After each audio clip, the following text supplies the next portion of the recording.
welcome back to the Prospect Podcast. First one of the week. We got a great part 2 today. We're going to be on right here with our guest, Georgia Miller, once again. As always, I'm Coach Schumann, and to my left, I have Coach D. And we're gonna kind of dive right into it, but I want Georgia to give a little quick background, just a quick summary for anyone who wasn't a part of the first episode, so we can then dive right in from there. Yeah, well, thank you guys for having me back. Very excited for part 2 today. As a little reminder, I'm a sports psychology consultant. I have my private practice called Rooted Sports Psychology, and the majority of my work consists of one-on-one with athletes. So I'm working with athletes ages 10 to 25 is kind of the sweet spot. So middle school, high school, and the recruiting process, collegiate athletes, and then helping the collegiate athletes kind of transition into pro. Those are like my specialty ages. And then I'm working with all sports too. So you got your basic ones like football, baseball, golf, basketball, soccer, and then, some random fun ones like badminton and skiing and mountain bike racing. I've had to learn some taekwondo before. So all the fun sports too. And then I'm working with a lot of sport parents as well, especially if I'm working with a 10-year-old. I'm mostly working with the sport parents. I should specify that. And then working with some coaches on implementing sports psych into their daily routines and teamwork. So yeah. Fantastic. Well, that's great that you brought up the sports parents, because we can dive right into that part of it. When you're working with young athletes and you're working with the sports parents, what are some of the primary issues that you see and that you kind of are really diving more into than ever standpoint? Yeah, I think a big one that parents are calling me about is the composure piece. So athletes just not being able to really handle their emotions if they're younger. If they're older, I'm getting a lot of my kid isn't motivated. I feel like I'm more motivated than they are. And that's a big one that I'm really talking about with. Probably are. Yeah, right. Yeah, typically they are motivated. They forget how old their kid is. I'm like, your kid isn't a professional and needing to be practicing 7 days a week. Like, it's normal for them to lay on the couch and watch a movie. So I feel like I'm having to constantly remind them of what is realistic, especially just with the travel in club sports now too. That's a big challenge I'm helping them navigate. Well, there's almost like no day of the week that isn't filled. Maybe like one day it isn't filled, and that's part of the I guess the issue, the scheduling, and there's no such thing as bite sizing stuff, which would be great if you're going 6 days a week and it's bite size, and you know what I mean, you could go 30 45 minutes, and they should be moving more than that anyway every single day at that age. So since they do not go outside anymore, they probably should do something like that. Fortunately or unfortunately, I don't know.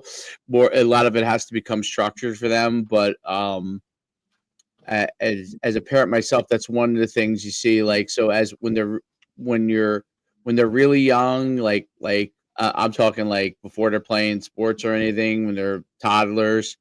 They're moving, they're not consumed by electronics yet, even if parents put it in front of them a little bit here and there, their juices are still going. They want to move, they want to run, they want to do things, right? Then you talked about the emotional part of it, where when they first start playing sports, there might be a lot of emotional things that go on. Maybe they're highly competitive. Maybe they just don't know how to manage their emotions. There's a lot of different things going on there. That could be a variety of different things. But what I think is interesting, it goes from that emotional part to the part where you said parents are more motivated than sometimes the kids are to go and do things, which I think is really kind of, I don't know if those two are related in some way, shape, or form. They go from emotional and excited and maybe sometimes stressed to shut down and non-motivated in that same individual. I'm curious. First of all, I'm curious if those two are related, by the way, because you brought it up. So I don't know if it's somehow there's some sort of a relationship between someone who's highly emotional, or it just could be the individual. I don't know. And then all of a sudden less motivated. But the bigger thing is this: like, you struggle with when they're young because everything is structured to get them into things because they want to, and they want to do it. You're putting them in a lot of stuff, right? But it's not like it was in the past where it's unstructured play. So in order to quote unquote the 60 minutes of moving a day, you kind of are putting them into things, right? But they don't always view it as, hey, this is an opportunity to move. Although if you position it that way, I think it's probably also a good thing. It's not just the sport, but it's like we need you to move every day, right? For your own health. And then they go from that to like, come on, let's go and work. And it doesn't have to be every single day. Talk about that, because that part, that's a lot there. That what you said in like 2 seconds was a whole lot. I think that really needs to be unpacked, and I'll let you kind of dive into it. But my mind is going just from that first statement there, because there's a lot there from being like into it, maybe overly emotional or emotional about what happens, to get off the couch so we can get you to work out. I think it's very dependent on the family, right? But let's say if mom and dad are signing them up for all these camps, clinics, private lessons. I mean, we have 8-year-olds strength training now. It's kind of crazy to me, right? And if those end up starting to feel like a task, like something that the athlete has to do, well, then it's going to probably hurt their enjoyment, and they aren't going to be as motivated to get up and go do the extra fun things that they want to do, right? So I think that can definitely be connected. And also, if they know, let's say if their parent is just a little too involved, kind of the parents that are pointing out all the mistakes post game, car ride home, right? Well, yeah, That's every parent now. parent, right? That's every parent. So like, it's not like I like, yes, there are some parents that don't, but I have found that a lot of parents, and there are some that are very kind about it, and or wait till they get home or wait till the next day. At some point, almost every parent has a conversation, good, bad, or indifferent, about performance. And coaching youth football now, and coaching all youth sports, I have noticed that and I do it too. I'm not immune to it. There are, that's the biggest thing that it goes on. Now, it went on when I was a kid. So like, I want you to talk about this because there is a mental health part to this, but I also think that there's no way that that's not inevitable. Like I see some of these podcasts of guys, and I hate to say this, they were highly unaccomplished athletes. Okay. They absolutely stunk at sports, or maybe they played high school. And I'm not making fun of people who just played high school sports, but there is differences in levels to people who go on and play at a higher level. Okay. And there's no way to get around. And this is just my personal opinion. I'm thinking back even to my own self, right? Like, my father was a high school didn't I played football in college. My father was a track coach. That's what he's a legendary coach at. Okay. But I can tell you that, like, he would try to be really, really not talk about it, even in football, like, would try to not talk about it. Like, he didn't want to. He knows better from being a coach for a million years. And a lot of times as a driven athlete, I would bring it up. Like, I would see him, like, it's like, let's say, I don't know, a lot of the times in high school when you're a really high level athlete, Derek can speak to this as well. He was a fantastic football player. And most of your games, you really do very well. Even if your team doesn't win, most of the time you probably are dominating or are the best guy in the field or girl in the field, and you're dominating, right, for the most part. But you do have days where you don't perform. The outside world might think you performed well, but really where you are, you didn't perform in the level. You know what I mean? And I think about these times back when I was young. Like I remember always thinking, there's no way I should ever walk off the field not feeling like I was the best player. Okay, but it happens. So sometimes there was a better player, or even in high school, and sometimes I didn't play for whatever reason at the highest level. And I could see my father was really good at this. He would really try not to talk about any of it, especially since he probably didn't feel football was like his deal. You know what I mean? And not that he didn't know about it, but like he only coached it like a couple of years as a high school coach. It wasn't like his thing. He didn't play it. And but eventually I would bring it up. I'd see it on his face, man. I'd see it on his face. Like if my father walked in and it was like an indifferent face, I knew I didn't play well. Like I knew I did not play well. He didn't have to say, excuse my language, shit. He didn't have to say shit. I knew it from him. Okay. And I didn't, I'll be honest, I didn't feel bad about myself because of that. I thought to myself, son of a gun, I got to get better. Okay. And that's from a higher level athlete. Now, and Derek probably was the same way. Like you'd be annoyed maybe that your dad might look at you indifferently, but my brain registered, I've got to do more to get better. Okay. You didn't let it impact your confidence and derail you as a person. Nothing like when I say like there's levels of confidence to things. So, and I want Derek to talk about this a little bit because I don't want to dominate this because he probably felt a little bit differently. But he was also, I mean, he was an all-state high school football player, and he was probably the best player on the field almost all the time when he was in high school. And he was a walk-on in college, and he played even though he walked on, he played right away. Like he was he just was a gifted football player. Okay, like I was a measurables guy and a gifted football player because physically I'm big and those kind of things. Like I could, I was state champion hurdler, but I was 215 pounds doing that. So like there's a certain level of like physical gift. Derek has unbelievable quickness and those kind of things, but he's not like a big giant guy, and he was dominant. Okay, so so I would say that for me, I didn't become unconfident. There might be moments that I thought to myself, like almost like, shit, like did I let a level of unconfidence in the game creep in? But I wasn't unconfident in my abilities. I was confident in my abilities. I would, there might be moments in a game. It happens to every athlete where you're just not on as sharp for a couple of seconds, or something happens. It could happen. It happens to the biggest of the big athletes, right? During a big play. But I never, like the totality of confidence that never ever wavered for me. Like even when I had bad games in college, I remember the worst game I ever had in my life. And then there was a play at the end of the game, and I was struggling.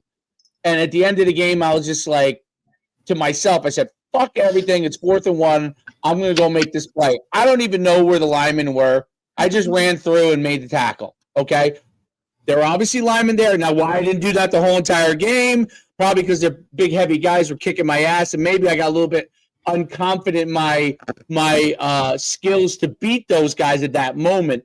But I was never unconfident in myself. Like I knew, screw it all. I'm just going to blow through everybody. I don't even know if anyone even attempted to block me. I just ran through and made the play. I don't know. Like that to me is like someone who just overall is confident. Most high-level players have a level of that. The highest NFL pro players, even higher level than what I have. Okay, like there's almost. I would say that a lot of times guys that are really confident in the high college level athletes, even at Division III, they're almost shocked when they don't have a good game. Like to me, if like I walked out and a coach said to me, that wasn't your best game. Like even if I didn't play well, like I was almost kind of like shocked. Like I had a rationality to my own psyche that, like I would be like, oh really? I didn't play well. Then I go watch the film and realize, oh shit, like there were some things I really did terrible. Like, but my mind rationalized all of this away, and that was a level of competence. I always thought that allowed me to be very good. Derek, I'd like you to talk a little bit about it because I want Georgia to address a lot of these things, but I want you to talk about how you felt as a player, like if something because that is one of the things like talking to your kids after and stuff. I agree with it, and I agree with as high school coaches that and youth coaches, we have to realize that people aren't like we are, so you have to be careful about it. Which is where I think maybe Georgia might go. We have to be careful about it. But I would like for you to talk a little bit about it because you were a fantastic player. So I would want you to talk about like kind of how you think. Well, I think it's like it's a very fine line too, right? Like I can remember it was more middle schoolish time for me when I guess like I started to kind of realize like, hey, maybe I'm a little bit different than everybody else around me.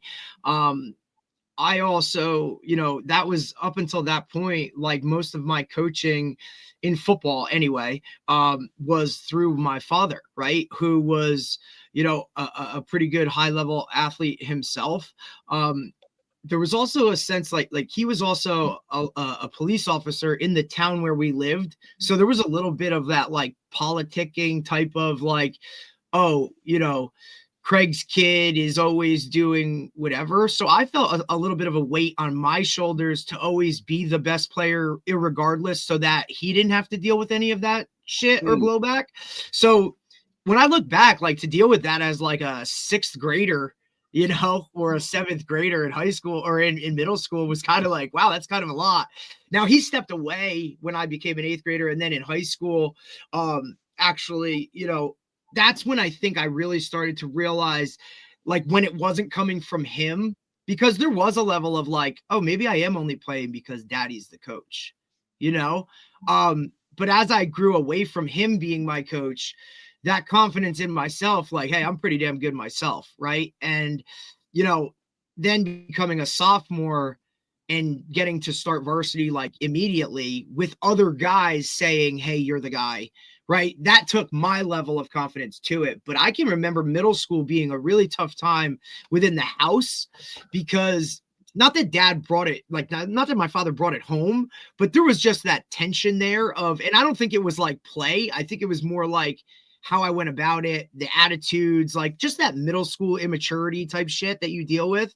That I think it's really tough now with social media and all of these things, like, the wanting to be accepted is even crazier with likes and all that kind of stuff. And I'm sure, Georgia, you can attest to it, seeing that kind of change within the world itself, just like how youth view things. They all have the phones in their hand. God, I see fourth graders, fifth graders with like attached to their phones. Yep. I just think it's insane. And look, but I see my nephew go through it and whatnot, but I think that was really a time when now I don't know if it was my mother, like, look, I'm not dealing with any more silent dinners. Right. Like, but that was also a thing. Like we sat down for dinner. Yeah. Right, you know what I'm saying? Right. Like, that's like true. We sat down for dinner. Like, yeah. And I can feel for my sister who was like 2 years younger, kind of just like sitting there like, damn, this is awkward as hell. Like, and she's fifth grade. Right. And look, she was a high level athlete as well. She played college basketball, which is not very easy to do as a 5'5", shooting guard. But like, I can just remember those conversations, and I don't know if it was mom, dad, like they just made a conscious decision, like, hey, he's not going to coach you anymore. Like it's your time now. Like I've done the work, I've set it in, but I don't ever remember getting in a car after a game where he was like, man, like, just hammering away. Like once it got off of the field, like there may have been like silent treatment or like, hey, I'm going to go do my thing. I didn't feel that way. For me, the confidence thing, I was always, just trying to keep my head above water and prove to people that like, I was just as good as could be no matter what. Like, so even if I had a good game, it was like, all right, well, what can I do better? Like I had just had that mentality because I didn't have, like what Dave had with measurables and stuff like that. I was always trying to prove myself, but I was also so focused on like winning. Like I didn't really care about me. I was like, yeah, was I pissed if like my name wasn't in the paper or something? But that was like my own personal. As long as we won, I was good. Like I would do anything, whatever, for a team. Now I don't know if it's where I grew up in, I think that might be part of it. collar, you know what I mean? Type of like, it's for the good of the group type of. And you guys are really good. You guys are really good. So that had a big impact on it. It was there was a method to the insanity, you know, and it was always preached like, you know, team guy, like, and that's just how I grew. Like, that's how I was raised. That's how I grew up. I think that has a lot to do with it. And I think, you know, Georgia, you can comment on this. I'd love for you to, like, I think that impact from how your household is impacts your level of confidence, or, you know, like, at least it could be short run or it could be long run, like if it's over and over again, but like correct. But it was also like at that point, it was like, hey, let's, you know, you're kind of okay at everything, but like, what do you really want to focus on? Not to be like a one-trick pony, because like I loved all competition and all sports, but I knew at a young age, like I didn't want to play baseball, and like that was my father's number one sport. So I'm sure that crushed him. And also I'm sure it was like, hey, like football is not going to really be with your measurables. Sorry, your genetics. Sorry, kid. You know what I mean? Like, mom was an athlete, but not that level of an athlete. So football is not going to be your, I mean, if you want it to be your road, then you go and do it. But, you know, I'm sure his obvious, it was like, hey, maybe baseball, you can go the furthest or whatever. Right. But I think that played a lot into it in terms of that. But I never felt like, you know, any type of, the only pressure I ever felt was so that people wouldn't talk shit to him, being like, hey, this is daddy ball. You know what I mean? So even then your focus was on somebody else, right? 100%, because that's like, I only cared about, and then I didn't care how many targets I got or how many catches I had or whatever it was. Like, if we won the game, like I'd trade every statistic, every accolade, every award, every all-state, whatever, to win, to have a ring on my finger, right? Like I would have done, I still would do that if I could go back and change one thing, you know? So I don't know if that team camaraderie was built in foundationally as a kid, like with parenting or how I grew up or the town I grew up in. I think a lot of that stuff, because now you see kids like they move all over, they go to a different school than the even if town they play in. You know, or even if they are going to something within their school, they still play on 50 different things, right? So and I think the awareness or visual, like the kids see so much more now with social media, like the comparing, like you only knew for the most part the kids in your town or the town surrounding you, and if you were better than those kids, like you were like the guy. Now with this showcase here or this travel team here, you know, I think that adds, there's just a lot more pressure, and it's trickled down to younger, like you said, you know, younger kids doing all that stuff. Like it's a lot with the whole, you know, one of the other things that I think, and then I want to let, by the way, Derek, that was fantastic, dude. Like that was like, that was really interesting. Like, as far as how, like, you thought about things. But yeah, it was a lot, dude. I mean, like, it is a lot. Like I'm worried about like how people are treating my parents, you know. I think my son, I think my son goes through a little bit what you went through. My son goes through a lot of what you went through. Right, but he was also like, he ran the youth program, right? Like he was the president of the youth organization, and then and then mom was the head cheering advisor. You know what I mean? So like they were literally like like my house was the bullseye of like if there were emails back then, like you know, that's like, a lot.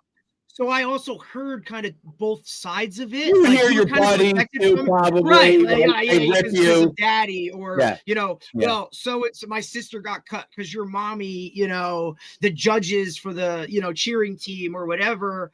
And I don't know, because my family dynamic was really tight where, you know, my cousins were brothers and sisters of that nature, whether it's the Italian, whether it's just how we were raised. Like it was a close-knit group, and like you didn't mess with my family, and that was kind of how I was brought up. So I think plays the role, because I just don't know if those, like I said, we sat down for dinner every night. Like that's not in this world. That's really the rarity now because of just how, you know, things are. So that's what families really need to prioritize. Right. I agree. for dinner. Correct. All this like run. And you said something really important there, because you were caring about your dad. It's kind of flipped nowadays, right? So what I'm seeing a lot is too much coddling and parents coming in and swooping in and saving their kid from feeling any sort of pain, guilt, frustration, annoyance. Absolutely. What that does is it's really stinting the growth of your child. If Agreed. Any discomfort, right? Like we've eliminated that level of, all right, dude, maybe a kid said something to you and you got to sit in it until you see him the next day and think about that.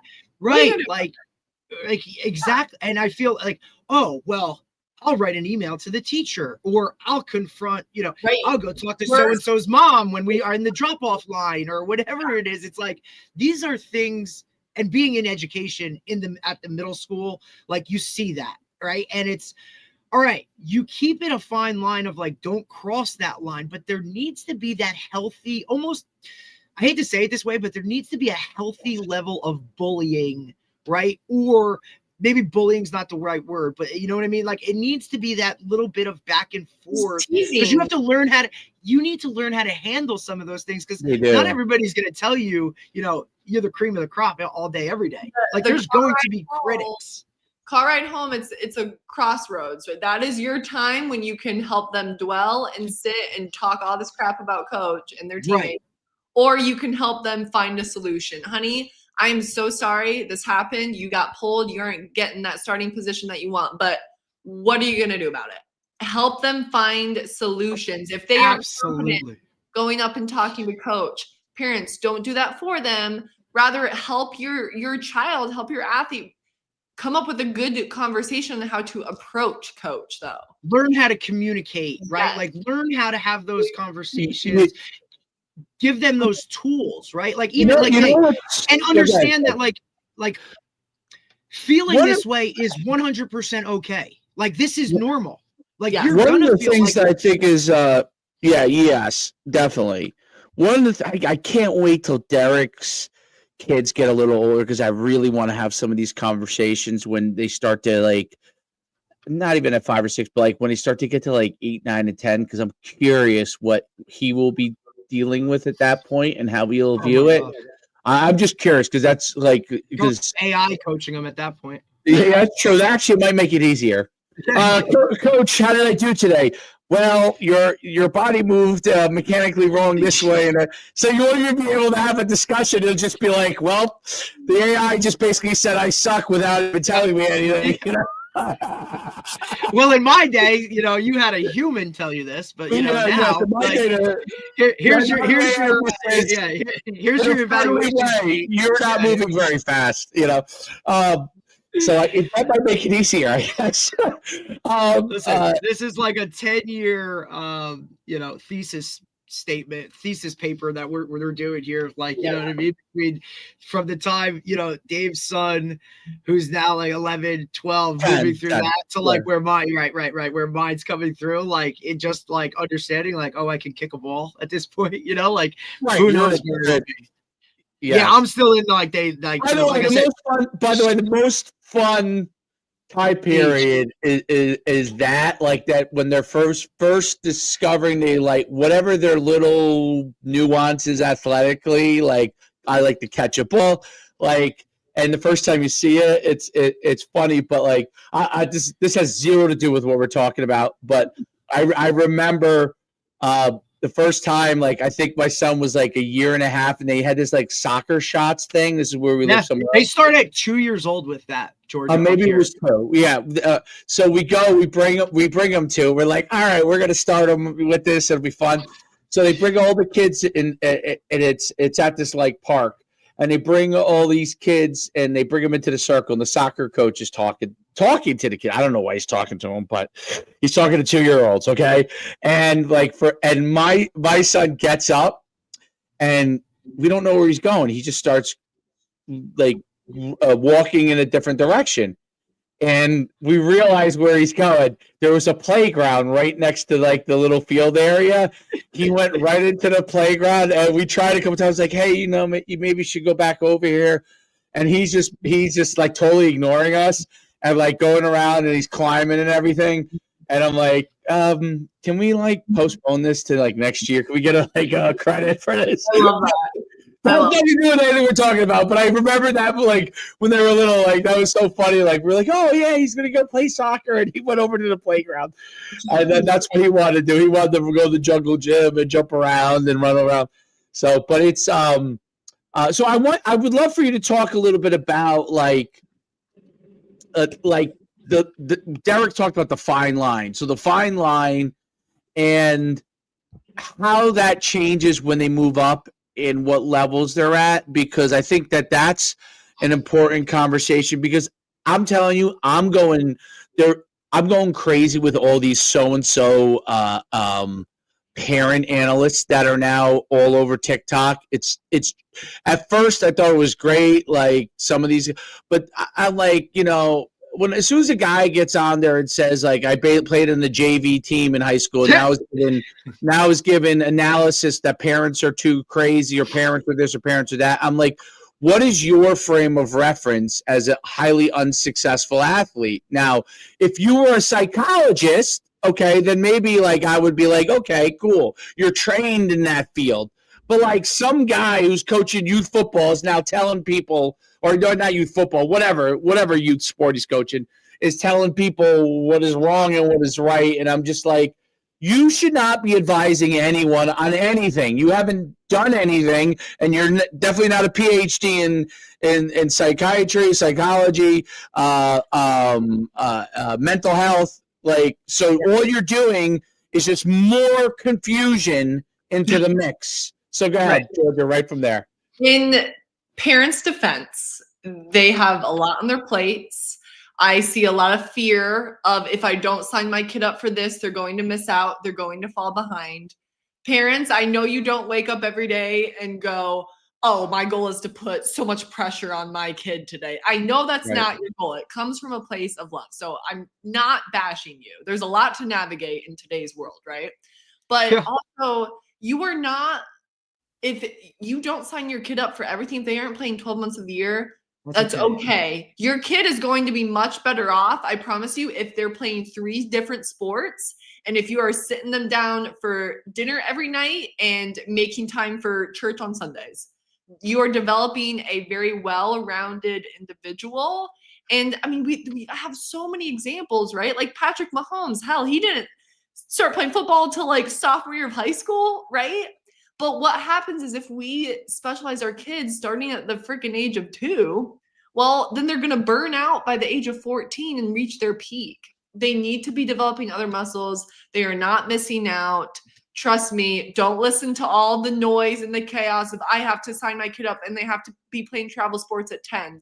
You're fine, right? Stay grounded in your family unit. Have the dinner table conversations about what is right and what is wrong. And just help them navigate those challenges, right? And like send them to school. I see a lot of parents, I want your all's opinion on this too. So many parents are pulling their kids from school now. They're doing the online school so they can play their sport all day long. Big problem there. I literally posted a video of, a same type of thing, right? A pseudo, they're everywhere. Sport-based schooling where they literally go to the facility at 8 a.m. They get a workout in and then they go sit through English and then they get another workout or recovery and then they have math, right? So it's not the formal structure. And I see some, right. It's probably not what you think. I see some benefit to it for certain. Like I know, like when I was growing up, like I watched a female athlete that was in the town next to me. Our families were very close. She did that whole type of thing for gymnastics, right? And then ended up with a full ride to Ohio State. But now I've seen her go through, 10 ankle surgeries, right? But it is like I see the benefit to. I just think when you specialize at such a young age, I feel like you're now pigeonholing them into this one track of, hey, if you don't make it at this, then what? Right? So we know that by numbers, like majority of people do ultimately fail in some way, right? Because how many really make it to that top level? And even when you get there, if you do, like, are you going to be a superstar in the NFL? Like, there's a fine line of like, define what the ultimate goal is. And if you don't get there, now what? Whereas for me, like, if you develop that well-rounded, all encompassing, whatever, like, you're going to find it, and whatever niche you make it with, you're going to be okay, because you have those other skills or surrounding that. You just use, multiple sports to get there, in terms of, rather than just, we got to make it at this, or we have to do this, or everything is all on this. And then, like, Dave, you say it all the time, like, look, this, you don't get this time back, right? So if you're now focusing all of this time on one little thing, like, what else are they missing out on that they may never experience that ever again, because that window's already closed? Like, doors do close, windows shut. Like, there's certain things end, right? Like, we talk about high school football. Like, football is a sport where you don't really play it unless you're playing in college, which is a small percentage. Like, that's a sport that you never play again once that last season of your senior year is over. So the specialization thing, it's so exploded. Like, so many people like got out of school or whatnot. I think one of the things that COVID did was show, at least here, that, like, kids can still learn what they need to learn on paper, academic wise, without even being present in physical school, right? Like, you can sit in front of a screen and get all that. Now, I'd love to see the studies down the road that go along with, all right, well, they missed out on an entire year of walking around the hallways or being in the lunchroom. That social just communicating, right? Like, that everyday, day-to-day things of social interaction. Where are those skills? Because those are things that are very hard or difficult to, like, measure and mimic, right? And it depends on the family, right? Of course, as right? long Like, as you are talking about it and being rational, and hey, if we pull you, and if you specialize in this one thing, we just got to make sure that we're taking you to other homeschool groups to socialize, or we're making time for other things, and this is all you, that you want to do this. It's not me as your parent that's signing you up for it. I will support you, I will give you the resources, but these are the things that we're going to prioritize, and make sure that you're staying social and doing other things as well, so your whole identity doesn't rely on just that one sport. Right. Well, like, and I am curious as to, like, so at what point do you put it in their control, right? Like, where is it, like, hey, do you want to do this? Like, you know what I mean? Because look, well, let's Tim if it were up to me, had no I would choice. have never played football, because Tim Tebow didn't have a choice to be homeschooled or not. Like, his parents homeschooled him, and mostly a lot of it had to do with the religious stuff and the fact that they traveled and those kind of things as a family, like, because they would go. That's why to, like, he's performing circumcisions in freaking Ghana, like. But to me, every kid is different. Okay, there are kids that thrive in a traditional scholastic system. I think, people may not agree with me on this, but I think that females in general, especially girls, thrive more than boys in the traditional scholastic system, because boys have got ants in their pants 24/7. Not that there aren't girls that could, but I bet. Hang around with Avery for a little bit. Well, well, I said it depends. But the statistics have shown that now that women and girls have gotten, essentially, they have the same exact opportunities to be able to go to college and go through the traditional school system, whereas 60 years ago that wasn't the same as it was now. They are going to college at higher numbers than boys, okay? And they are succeeding at higher numbers than boys are. So to me, and there's also statistics about, like, kids who go to, like, single sex dominated schools, so meaning like all girls school or all boys school. Girls have little to no positive or negative effect versus being integrated with boys.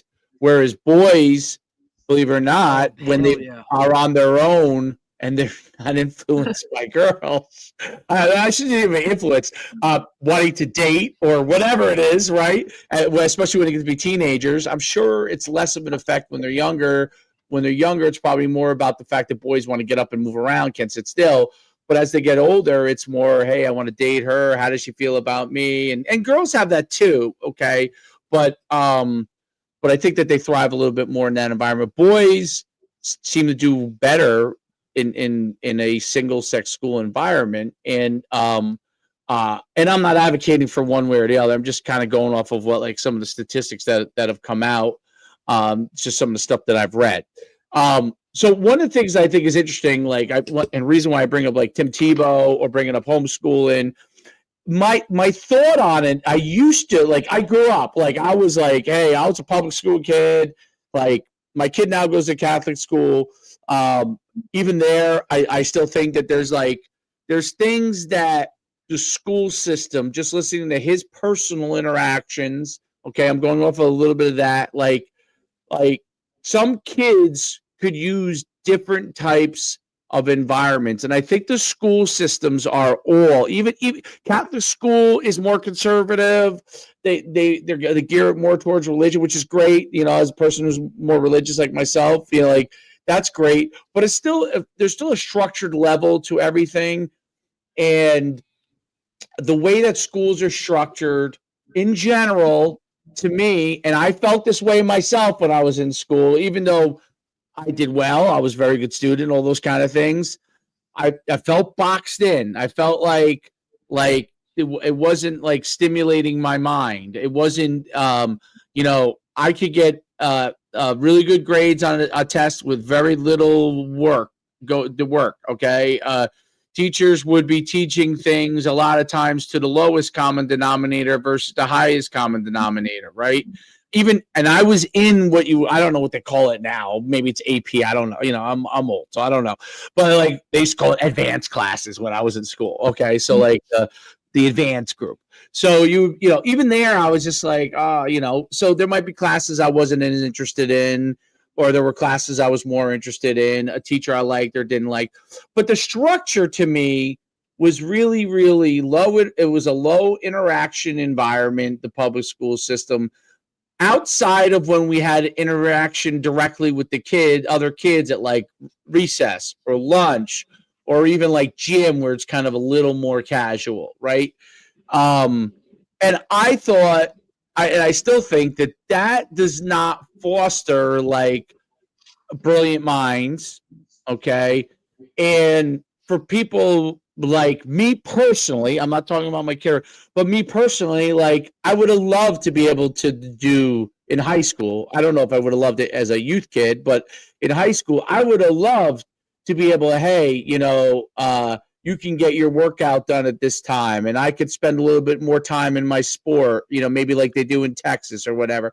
Like, I would have liked that, right? Like, that would have been something I would have probably thrived in, because Derek went to school where football team was really, really good. Mine was hit or miss, right? So I went to school with a lot of guys that didn't give a shit about football. Like, maybe one other guy might even, whether we won or lost, like, the party was still the party. So, like, they didn't care. They did not care. Okay. They were great guys. You know what I mean? Like, some of them are still my friends, but they didn't care about sports. All right. They did not care about sports. So, so every environment is different. So I think that the way the schools are now, does not work it works to the general mass. It prepares us to, like, one day go work for somebody. You know what I mean? It doesn't foster our frame of thinking. And in today's world, with where the world is going to go, and I tell Derek this all the time because of AI, if you can't solve problems, it's not going to matter how smart you are. You're not smarter than the computer, okay? You're not. Like, people can say whatever the hell they want to me. They are not smarter, because I use a lot of these tools all the time and stuff I do. I cannot remotely come up with any idea as quickly or as effectively as a computer. But what I can do is probably solve problems that come up right now, at least, better than a computer. So kids should learn those kind of things. They should learn how to interact socially. Okay. If they want to play their sport more, they should be able to do some of that stuff. Like if a kid is more physical, maybe they should have another period of better gym or something. I'm not saying they have to have 3 hours of working out, but like gym or something like that. And I think that part is where I think parents are doing this whole, like they're kind of going the other extreme. Like I'm going to homeschool my kids so they can play sports all the time. But really what they're saying is I need the schools to address maybe different needs possibly for my kid. Mm-hmm. And it's not doing that. And like, so now they're going to another extreme. Like the only thing I can think of is, you know what, I'll homeschool them. I'll work them out for 3 hours because I can't really figure out exactly what I should do. So I'll do this and I'll cover that base and then I'll do this, right? And that's probably not the exact answer either, right? And the Tim Tebow extreme is probably not the exact right answer for either people. Like his parents taught him everything. I don't even know if he was working out. Like he was probably praying and doing a lot of learning. Yeah. And then, you know, he was very physically gifted. Once he got older, he really started to really thrive and played for a high school. The long and the short of it is the mental health of the athletes, which is what I want you to talk about. With respect to schooling and sports and parents is a very, very difficult dichotomy and ecosystem. And everybody wants their kid to be the best that they can be, and especially if they see they're interested in something or they have a talent in something. And the world we're in only addresses it in pieces.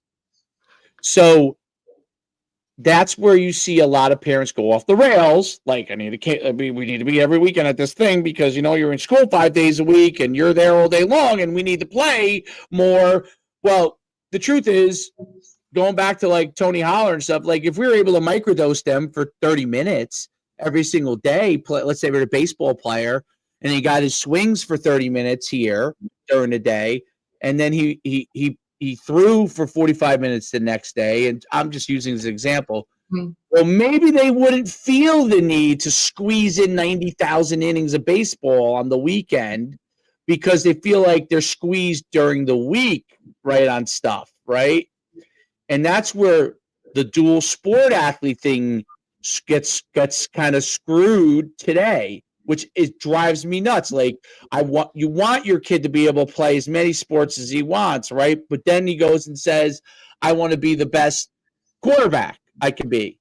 Okay, how the heck am I supposed to do that while you're playing basketball and all those other things, right? Now, if you could take 30 minutes out of your afternoon, mm-hmm. and he just threw for 30 minutes, you know what I mean? Most parents work till 5:30. Yeah. Where are they doing all this time to be able to do that? And that's where I think this homeschooling environment thing and you know, all this kind of stuff starts to come up. I think it is good in the long run. I may not see it in my time frame, but in the long run of the ecosystem of starting to work like, okay, people who want to do this, this is where you go. People who want to do this, this is where you go. People who want to do this, this is where you go. The breakdown of it all is that the school sports system gets broken down a little bit because of it, and the level maybe of competition from school to school gets broken down. Yeah, that's a whole different conversation. I'll let you run. I talked about a lot of stuff. You go. As long, I don't want parents to be like, oh my gosh, there's so many options. There are a lot of great options, right? As long as you are developing other areas of their life, you're going to be just raise a good human, right? Raise a good, respectable human.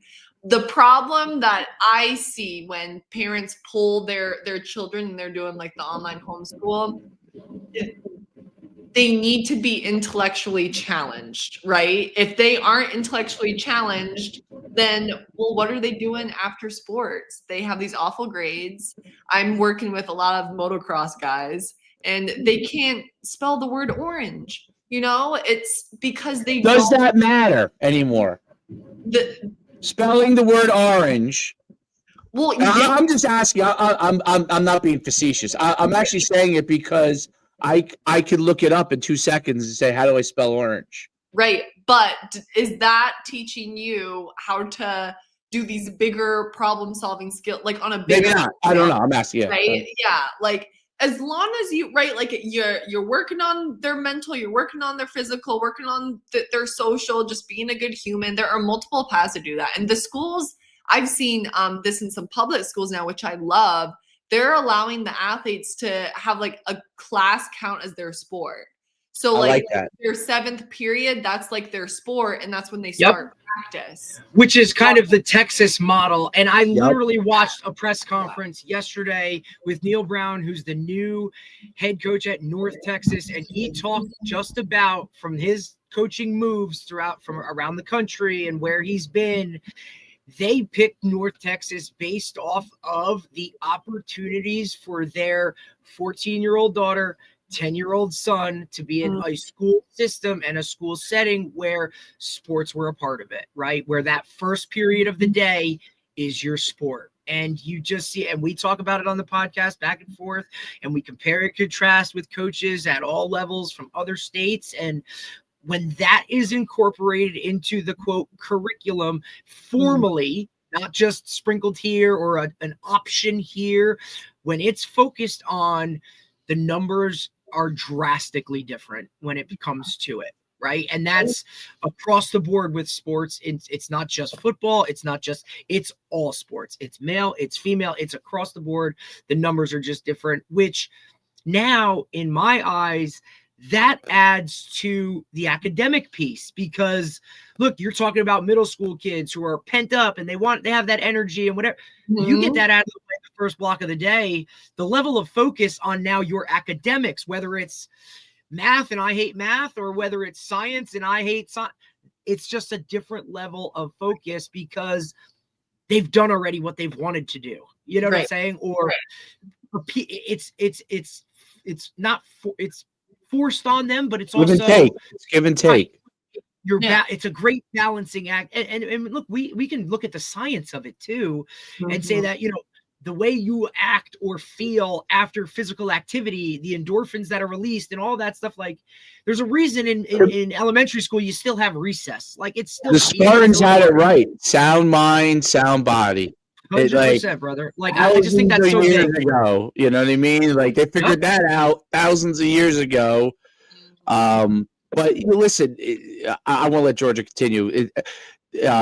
It still goes back to, and Texas has been, and there are other states in the South that are really doing a great job of this, but it goes back to the Industrial Revolution. Like we needed coal miners, we needed factory workers to learn skills, right? Like what was school, like basic English, so they all spoke English well when they came and worked for somebody, okay, in a factory or something, you know what I mean? So they're able to do the job, and it's one form of communication, you know what I mean? Like when America was originally going through the Industrial Revolution, like you had, Irish immigrants who spoke this way, Italians who spoke this way, like people from Asia, right, who in the West Coast who spoke whatever their language was, you know what I mean? So I think that was originally part of it. That system is dying rapidly in the rest of the world has already moved on from a lot of this stuff. That's one of the areas where we haven't moved as quickly, but with like certain states already. Georgia, go ahead. I'm sorry. You were talking and go on some more. Sorry. No, I was just gonna add on to a little bit of what Derek said, and that when the schools are helping like accommodate, right, putting sport as a class, well, then it frees up time to relax, family time, right? Okay, hence the well-rounded individual that we're trying to help our athletes be, right? Versus, okay, I sit at school for 8 hours and then I have to go to my 2-hour long practice and then I'm shoving food in my mouth and doing homework, right?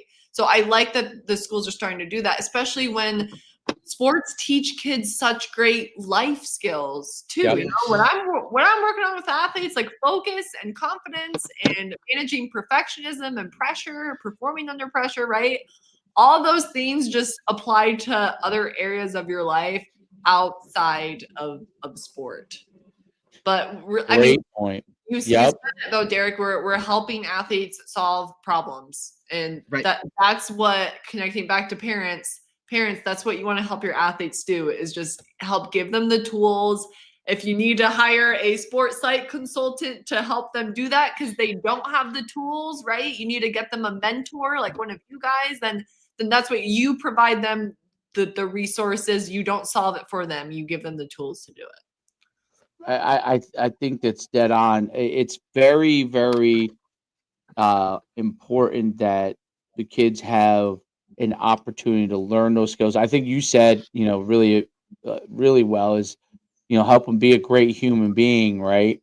So, part of that is fulfilling some of their needs, not just your needs, and that helps them understand what that can be. And I think that in the schools, you know, mental health, like if I was a kid in high school and they said, we have a school psychologist, you can go visit them at any time if you have issues. Mm-hmm. I mean, I would have never went, even if I was having a problem. I could just tell you that, like, I wouldn't have, Yeah. So I think that having that individual have sessions with groups, like where you have to spend as a group 30 minutes talking about something with that individual in the school system, not just having them there as a resource, because when you have those tools as a resource, that's nice. That's a first step, in my opinion. Okay. But the next step is, you know, uh, 9B, grade 9B, Johnson homeroom visits with this individual for 30 minutes, or every single football player, in groups of 5 or 6 or 8, they are going to visit with them during the day, not after school where they feel pressure to do their practice, their weight lift. They're going to resist. There's gonna be time for it, right? It has to be during the school day. I hate saying this because outside of like the kids who just, like, for whatever reason, school is a place that they want to be at, the majority of kids outside of the human interaction of school, meaning I see Derek or I see George every day and I get to hang out with them and see them, and that's awesome, that part of it, which is phenomenal. Outside of that, they don't want to be there. They don't want to sit in class. Okay. Now, there are exceptional students, meaning kids who are really, like, just school comes really good to them and they want to study. And I'm not talking about like their intelligence levels. Like, there are kids that are really intelligent that are like that. There are kids that are okay intelligent that also enjoy it, right? So it's not just, but outside of those individuals, which I would bet is less than 30% of the kids that go to high school or school today. Mm-hmm. The kids like school because because of the interaction with other kids their age, and they don't have interaction as often. The second they come home, they're on their apps and 9,000 other things, right, from that standpoint. And I think it's the interaction where they enjoy it. And I'm sure schools are doing more and more of it. We need to do it at an accelerated rate, because the next generation is going to have, forget athletics, they're going to have a lot of things that are going to be much more, the ability to be complacent and not interact is going to get higher and higher. Right. So, I mean, when you could type things into a computer, or you could ask it like any question and it could give you pretty much the answer all the time correctly. Like, I mean, it's be hard for people to find purpose. And being around other people is what gives you that ability to do that. And I think people like yourself, like being able, whether the school has them on payroll or they're bringing in, like, these things have to be mandatory. Like, you should meet with a Georgia Miller as a group, because obviously it's not going to be prudent just to have it one-on-one. And the problem with one-on-one in the school is that obviously they should have the ability to do that. But so many people, if 10 people book an appointment with the one school psychologist you have there, there's another 500 kids that don't ever get to speak to that person, right? So you bring them in groups and you have workshops and you have things that they will enjoy in the school day. You know what I mean? And it's not in the auditorium when there's 500 other people like that. Like, you know, I don't know how you were. The second they told me, oh, today there's a group that's coming into the auditorium, I don't know, to dance around or to do something, I was like, awesome. 45 minutes. Out of class. I'm going to close my eyes. And that's how I was. I'm closing my eyes in the second we get in there in high school, and I'm not waking up unless the teacher taps me or I'm snoring and the person next to me hits me. I'm out cold. And I can tell you, I was out cold every single time one of those things in high school, right? And this is coming from an honor roll student, all right? So I can only imagine kids who, like, you know, say to themselves, hey, you know what? As soon as I graduate high school, like, I'm going to go be an HVAC. Like, hell am I doing in high school for with all this other stuff? Like, right. I'm going to be an HVAC and I'm going to make more money than everybody else anyway, doing that from the time I'm 18. Respect that. Right. Yeah. Right. Like, listen, some of the wealthiest people I know own HVAC companies. Okay. And it's the kid who went to my high school who literally might have been the worst student of all time. Okay. Right. A family that owned a plumbing company, the father built it up pretty good. The sons, they had 3 or 4 sons. Those guys have taken it. I mean, I can't even imagine how much they're worth. I mean, it's insane. Okay, how well they've done. Those brothers have taken it to a whole nother level. And I can tell you, between all of them, their average GPA was probably 1.0, okay, in high school, right? So where is the world for those guys? If those guys didn't have a father that was in that business that would be able to pass that knowledge on, they probably weren't, right? Where is it for the guy that might be interested in that from the get-go? And I know there are tech schools in that they could go to right away, but those things aren't always known. It's not just a kid that's going to go to college. It's not just a kid that's the athlete. It could be the kid that's, you know, wants to be an HVAC guy or wants to cut hair as a boy or a girl or whatever it is they want to do. And we have to figure out more ways to foster that. And that's where the extreme, I think, on the sports, because sports have become extreme. Like everybody, I'm telling you, it's crazy. Everybody wants their kids and everything. Like, there are travel teams with kids on it that wouldn't beat rec teams. Think about that. Yeah, like, and I feel bad, right, for the kids who just want to play sports and have fun. You don't need to be the star on the best travel team. You don't. You can just play rec basketball and for fun, right? And that's great. And helping you, I mean, I think we talked about this on part 1, right? Is just helping them figure out what their strengths are, what their bread and butter is, and helping them chase that, right? Like, you want to go to trade school? Amazing. We need more people doing that. Yes. And I think too, like, kind of 2 points to kind of hit home with this is, I think Dave and I have discussed it on here before, right? We talk about it all the time. It's like, you know, when we were in school, you know, and not to be the old head or whatever, but not everybody played sports, right? Like, it wasn't like that. And that was totally okay. Like, you knew your groups of, like, hey man, like, what you're doing on weekends or what you're doing when you go home from school isn't what I'm doing. You know what I'm saying? And that was totally okay. Mm-hmm. And I don't know if social media or just the entire, like, just having more access to see all of that, or whether it's the pedestal or the level that athletes are now put on, right, because of the visibility and the money. I don't know if that has something to do with why sports now have to be the thing, right, or whatever it is.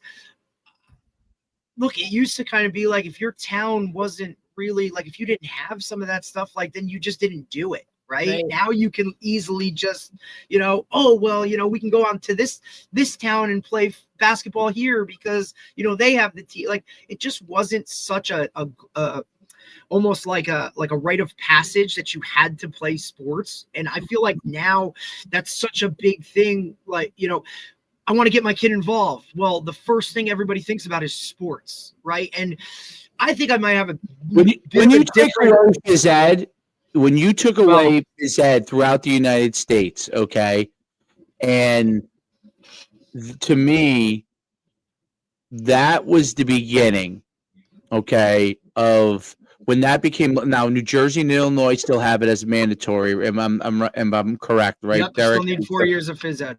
Right. To graduate high school here. But even there, it's been de-emphasized in a lot of places. But define what phys ed is, right? Like you're not, it's not like it was. You're not jumping jacks and physical fitness tests. We're not timing miles here. I mean, look, even we're not like, you don't have to change anymore, right? Like that used to be the main thing. Like you got to come in, you got to put on a pair of sweatpants and a t-shirt and have sneakers. And now we can go do phys ed. Like now it's just, all right, here's what we're doing. Phys ed, so I think in phys ed, from the time you were young in the old days, right, you would figure out, I'm pretty strong, I'm pretty fast, I'm not that strong, I'm not that fast. Now, you might still like sports. You might realize I'm kind of a rec guy. You know what I mean? Like this kid over there is like a little bit more maybe genetically blessed, you know what I mean, or likes it more or whatever, you know what I mean, or I don't really like it that much, So there was like phys ed kind of gave everybody an opportunity to move, which was great, okay? And it gave everybody an opportunity to see kind of where they were too, right? Back up. So good phys ed teachers in the old days everybody worked out. Everybody did they would be in squads, and it was kind of from the military, right? And they would do push-ups, they'd do squat thrusts, and some kids didn't like it, some kids did. Okay, you tried to do pull-ups, you tried to do all those kind of things, and then you played some sort of sport maybe or some activity, and you were moving, you were getting your movement in. Okay, a lot of things happened to me in that time period. You figured out if you wanted to be stronger, if you wanted to do more of this, you wanted to do less of this, you liked it or you didn't. Now, you still had to be there. So whether you liked it or not, you had to be there. Okay. And we lost Georgia here. She may be cut out. Oh, no, did we lose her or is she there? I don't see her. It's so weird that it didn't put us up above, like it didn't move us. Maybe she's still reloading or whatever. But look, you're 100% correct, because like also that level of like, hey, you have to do this. I think that's a little something that's gone away too when it comes to it, right? Like sometimes you just got to do something you don't want to do. Right. You know what I mean? And you got to suck it up and you got to deal with it, because like, that's the best calculator and whatever for life itself. Like, I just think that's like a big deal. Right. Well, and if I have to sit in math class, right? Like, let's say I don't like math. Let's use you. Let's say Derek didn't like math. You still had to sit in math class, right? So why shouldn't the kid who doesn't like phys ed also have to be in phys ed class and forced to move, right? So, well, it goes back to Georgia's point of we never want to make anybody feel uncomfortable. We never want anybody to have to sit in something. They need to. There's a balancing act to all of it. And I think you would get a lot of kids that as they go and choose sports, instead of everybody wanting to do a sport or every kid throwing in soccer, I pretty much knew that soccer was not going to be my thing. Like in first grade when we go out there and play, and then there was some kid who looked like Pele out there, and I was like, oh God, like this is not really my natural sport here. I played for Jim, but and I had fun, but it was like this kid over here is like he's just going around me and but so you kind of learn those things. Recess is still there. I think there should be more time for recess. Okay. Now, if a kid isn't doing something, let's say they go out to recess and they're all playing, and a kid doesn't want to go and play, you should also address that. Meaning, like, now recess is an optional time, right? So whereas gym is not, recess is an optional time. So you don't have to go run around if you don't want to. You want to go, so you should be able to go into the computer room if that's your thing, right? Like, I don't agree. Like, everyone's like, oh, you should have phys ed as mandatory or some form of that as mandatory. And then when teachers are like, oh, recess, you guys have to go run around. Well, like, you should have gave me the have to for phys ed, and then recess, it should be my time. So if I want to sit on if I want to sit on the curb and do nothing for 30 minutes, that's what I can do. If I want to go run around and play football with my friends, and that's what I want to do. If I want to go into the computer room and learn more about X, Y, and Z, that's what I should be able to do. And we're taking away some of the healthy forcing them to do, and putting in some things that potentially could be unhealthy. Oh, you must play basketball because you didn't move all day. There's no phys ed. I need you to play basketball. Well, what confidence does that kid build if he never practices basketball? He goes and plays rec basketball, or he throw him in travel. God, oh my God, I don't know why they do this. Okay, never played any basketball at all, and he's playing on a travel team. Okay, or baseball, whatever, like never picked up a bat, and now he's on the D travel team, and we're getting spanked 10-1 every single game. Does that build confidence? No. Does that provide the value of sport? No. If you could compete and have you might lose more than you win. Even if you lose more than you win, that's okay. But if you have an opportunity and you're at the level, somewhat in range level-wise of somebody else, then you know what? You learn skills. Yeah. If you're not even in range of somebody else, you have to go find that range that you belong in if you're going to play a sport. And that's crazy. Like, I see the travel, when I see the travel good players, that's one thing. You can say, okay, they put too much time in, they don't put too much time, whatever that is.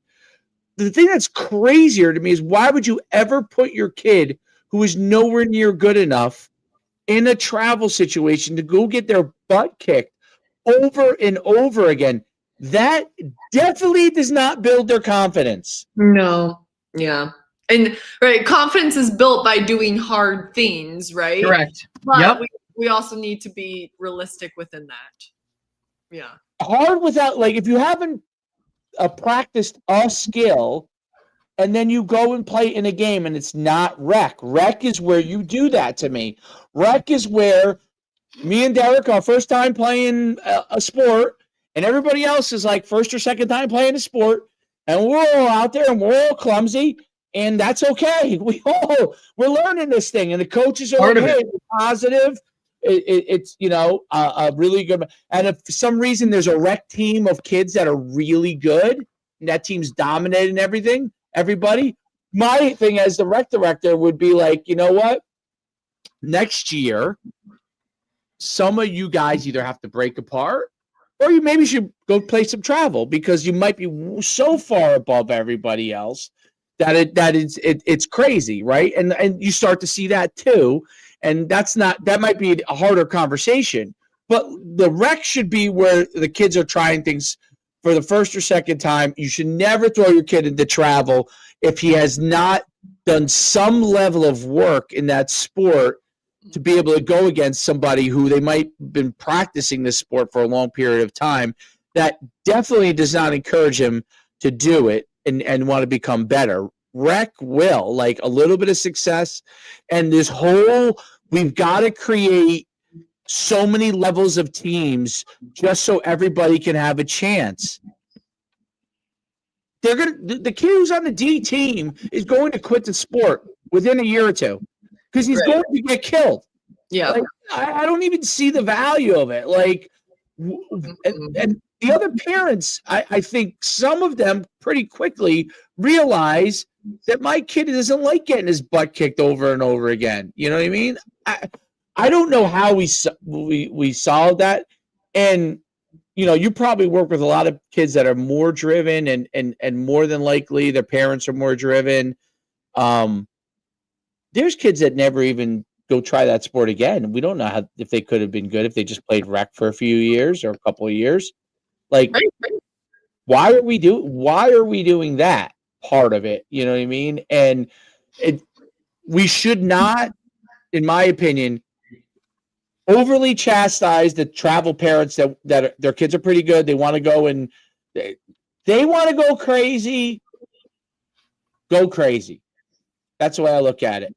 If your kid enjoys it, fine. Yeah. If your kid is obviously really resistant, you got to be cognizant of this, right? Like there's a level of pushing. You should push your kids to a certain extent, I think. But there's also like if there's like flat out rebellion, you got to address the issue there.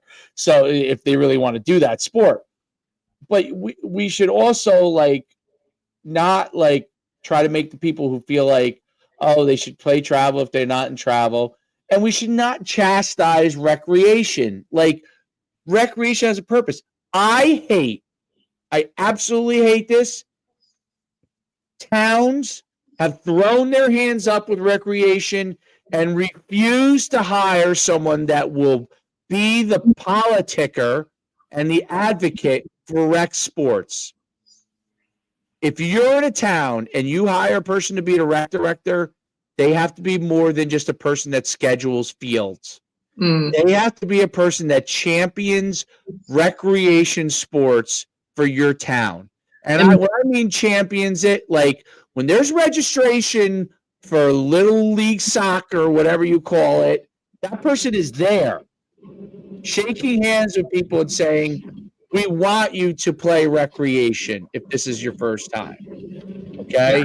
We're never going to turn anyone away from recreation. And make it all about learning a new skill, a new sport, getting better, growing in that area. It's not end all be all. This is my life and it's all about winning. Like we need more environments like that. Georgia, they hide. Okay? I'm not kidding.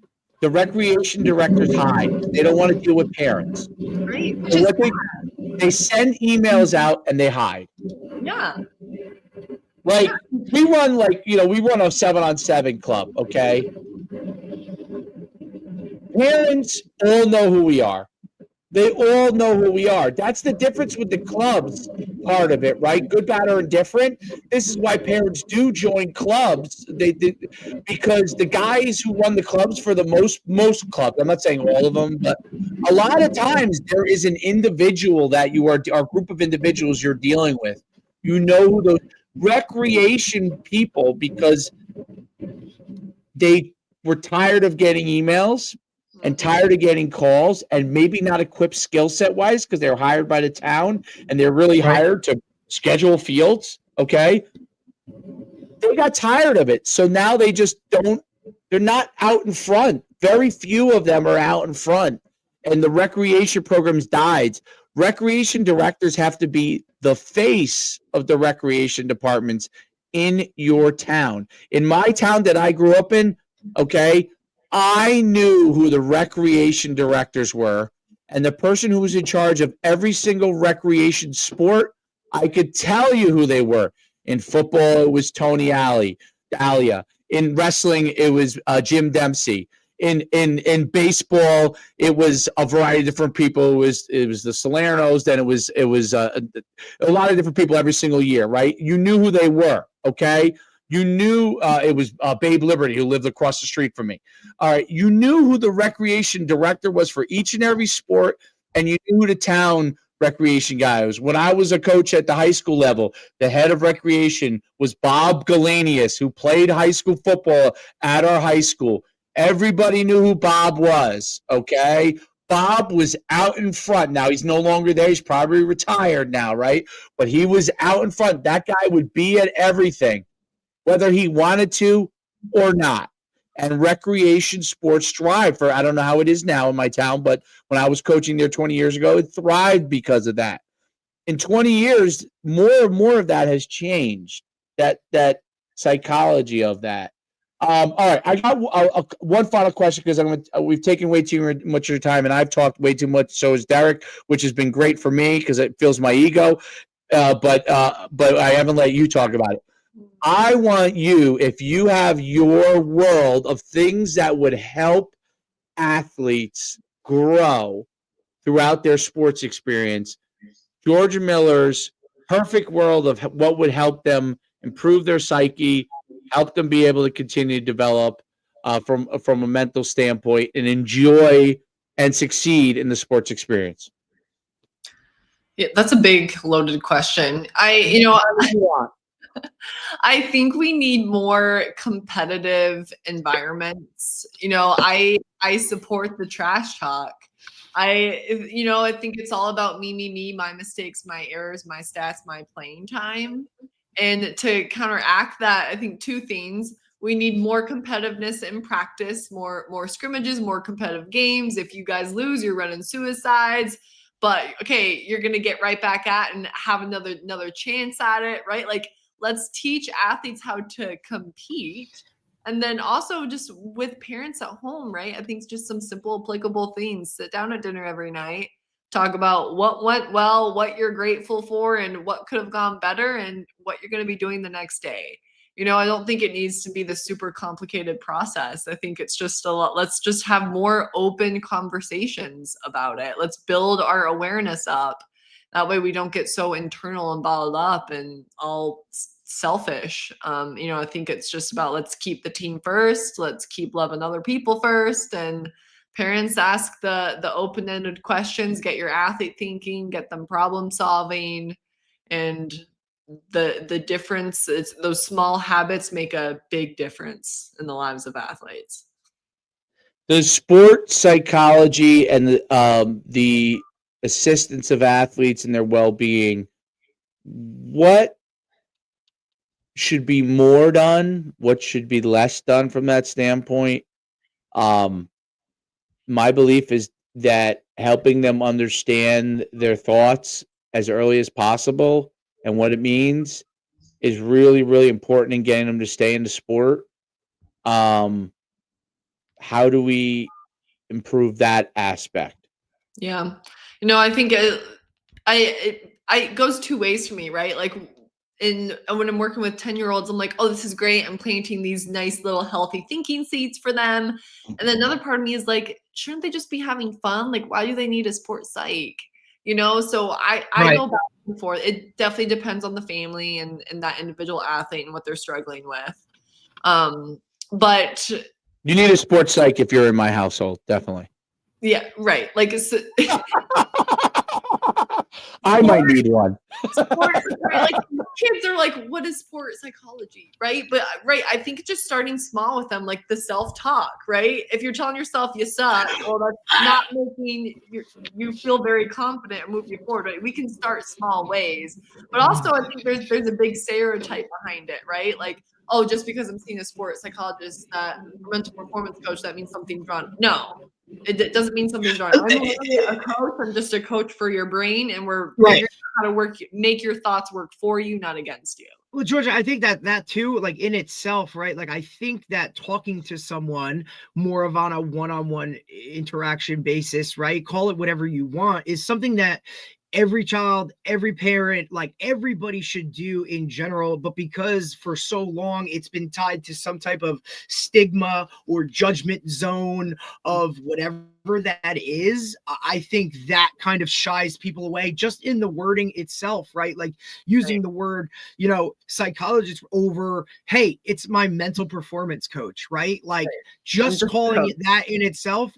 And now with the expansion of, I want to say, every individual's team, right? Like, you know what I'm saying? Like, add that piece to the puzzle, right? And that adds a whole different level of it. Look, you're seeing someone for one-on-one training, right? Physically, this is just, like you said, the part of your brain that now is going to get more one-on-one training and that type of, but I think so much of it comes into that stereotype of, hey, I don't need to go sit in a room or whatever and have those conversations. But in reality, like, yeah, we all do, because we need a different level or a different viewpoint, someone who is an expert in this field that can now help us either redirect or keep us on course. And I would love to see it that people don't wait until there's an issue to come at it. Yes. Whereas, like, let's educate you before, Yes. like, I'm getting a call home from a coach or a call to, a phone call about,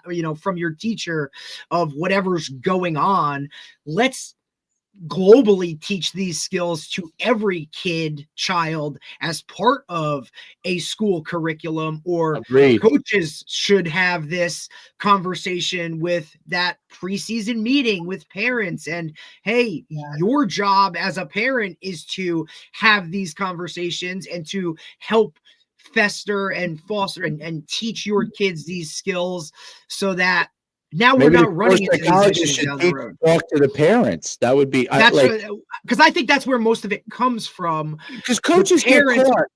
Coach, don't you think that I think the kid is usually put in the middle, right? And well, I think the they're parent, trying to understand, which way do I go? Do I listen to my coach who's telling me this? And but then when I get in the car, I'm hearing all of this noise. And that used to not be an issue because parents weren't as aware of what was going on. They were just happy that their kid was involved in something. Now with social media and access to knowing things, every parent feels like they'd be a better coach. Did or you they'd watch be the something show? else. Did you watch the show?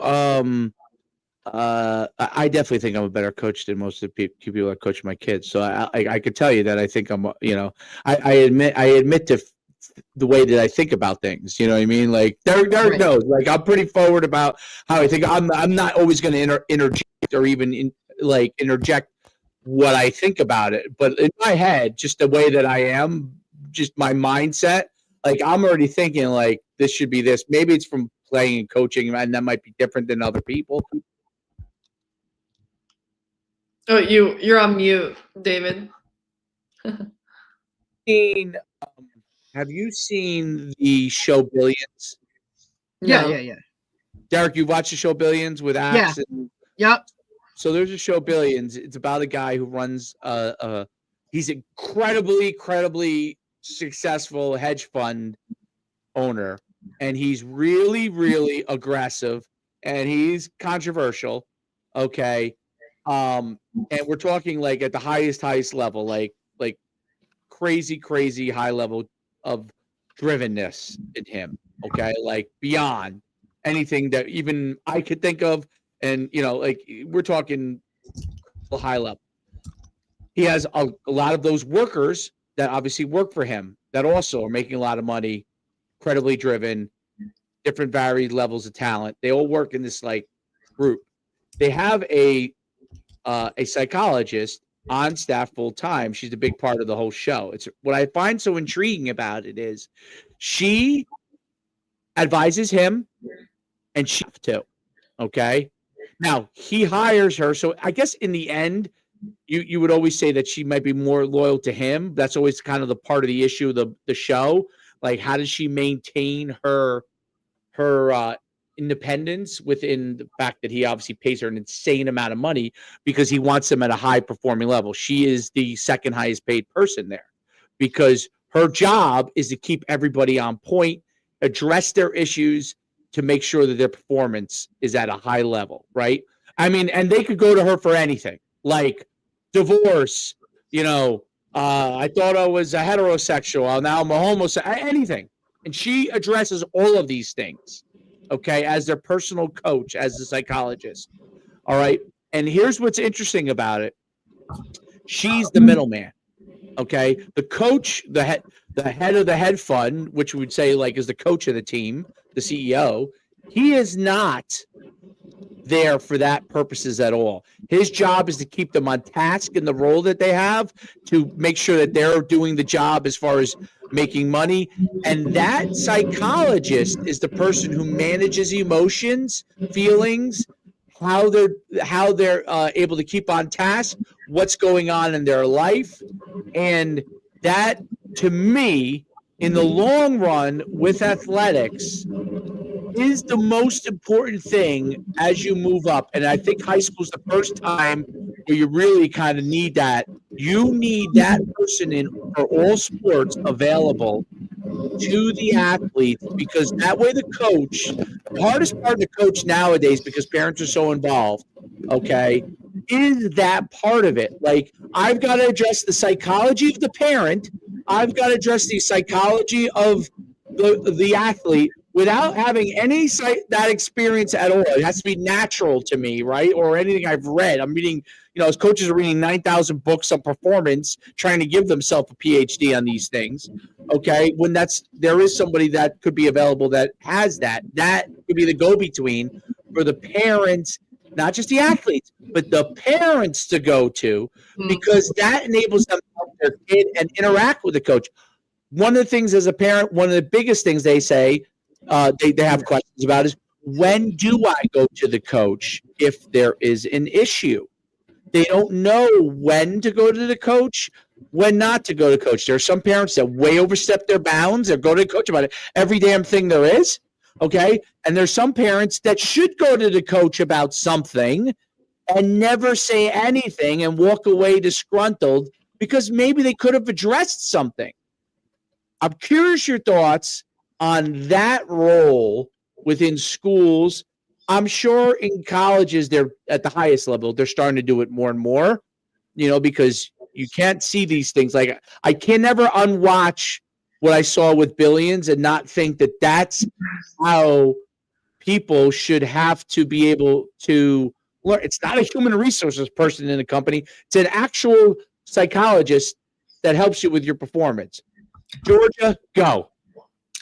So there's the 24-48 rule for a reason, right? Like, parents are not allowed to meet with coaches until at least 24 hours till after their child has played.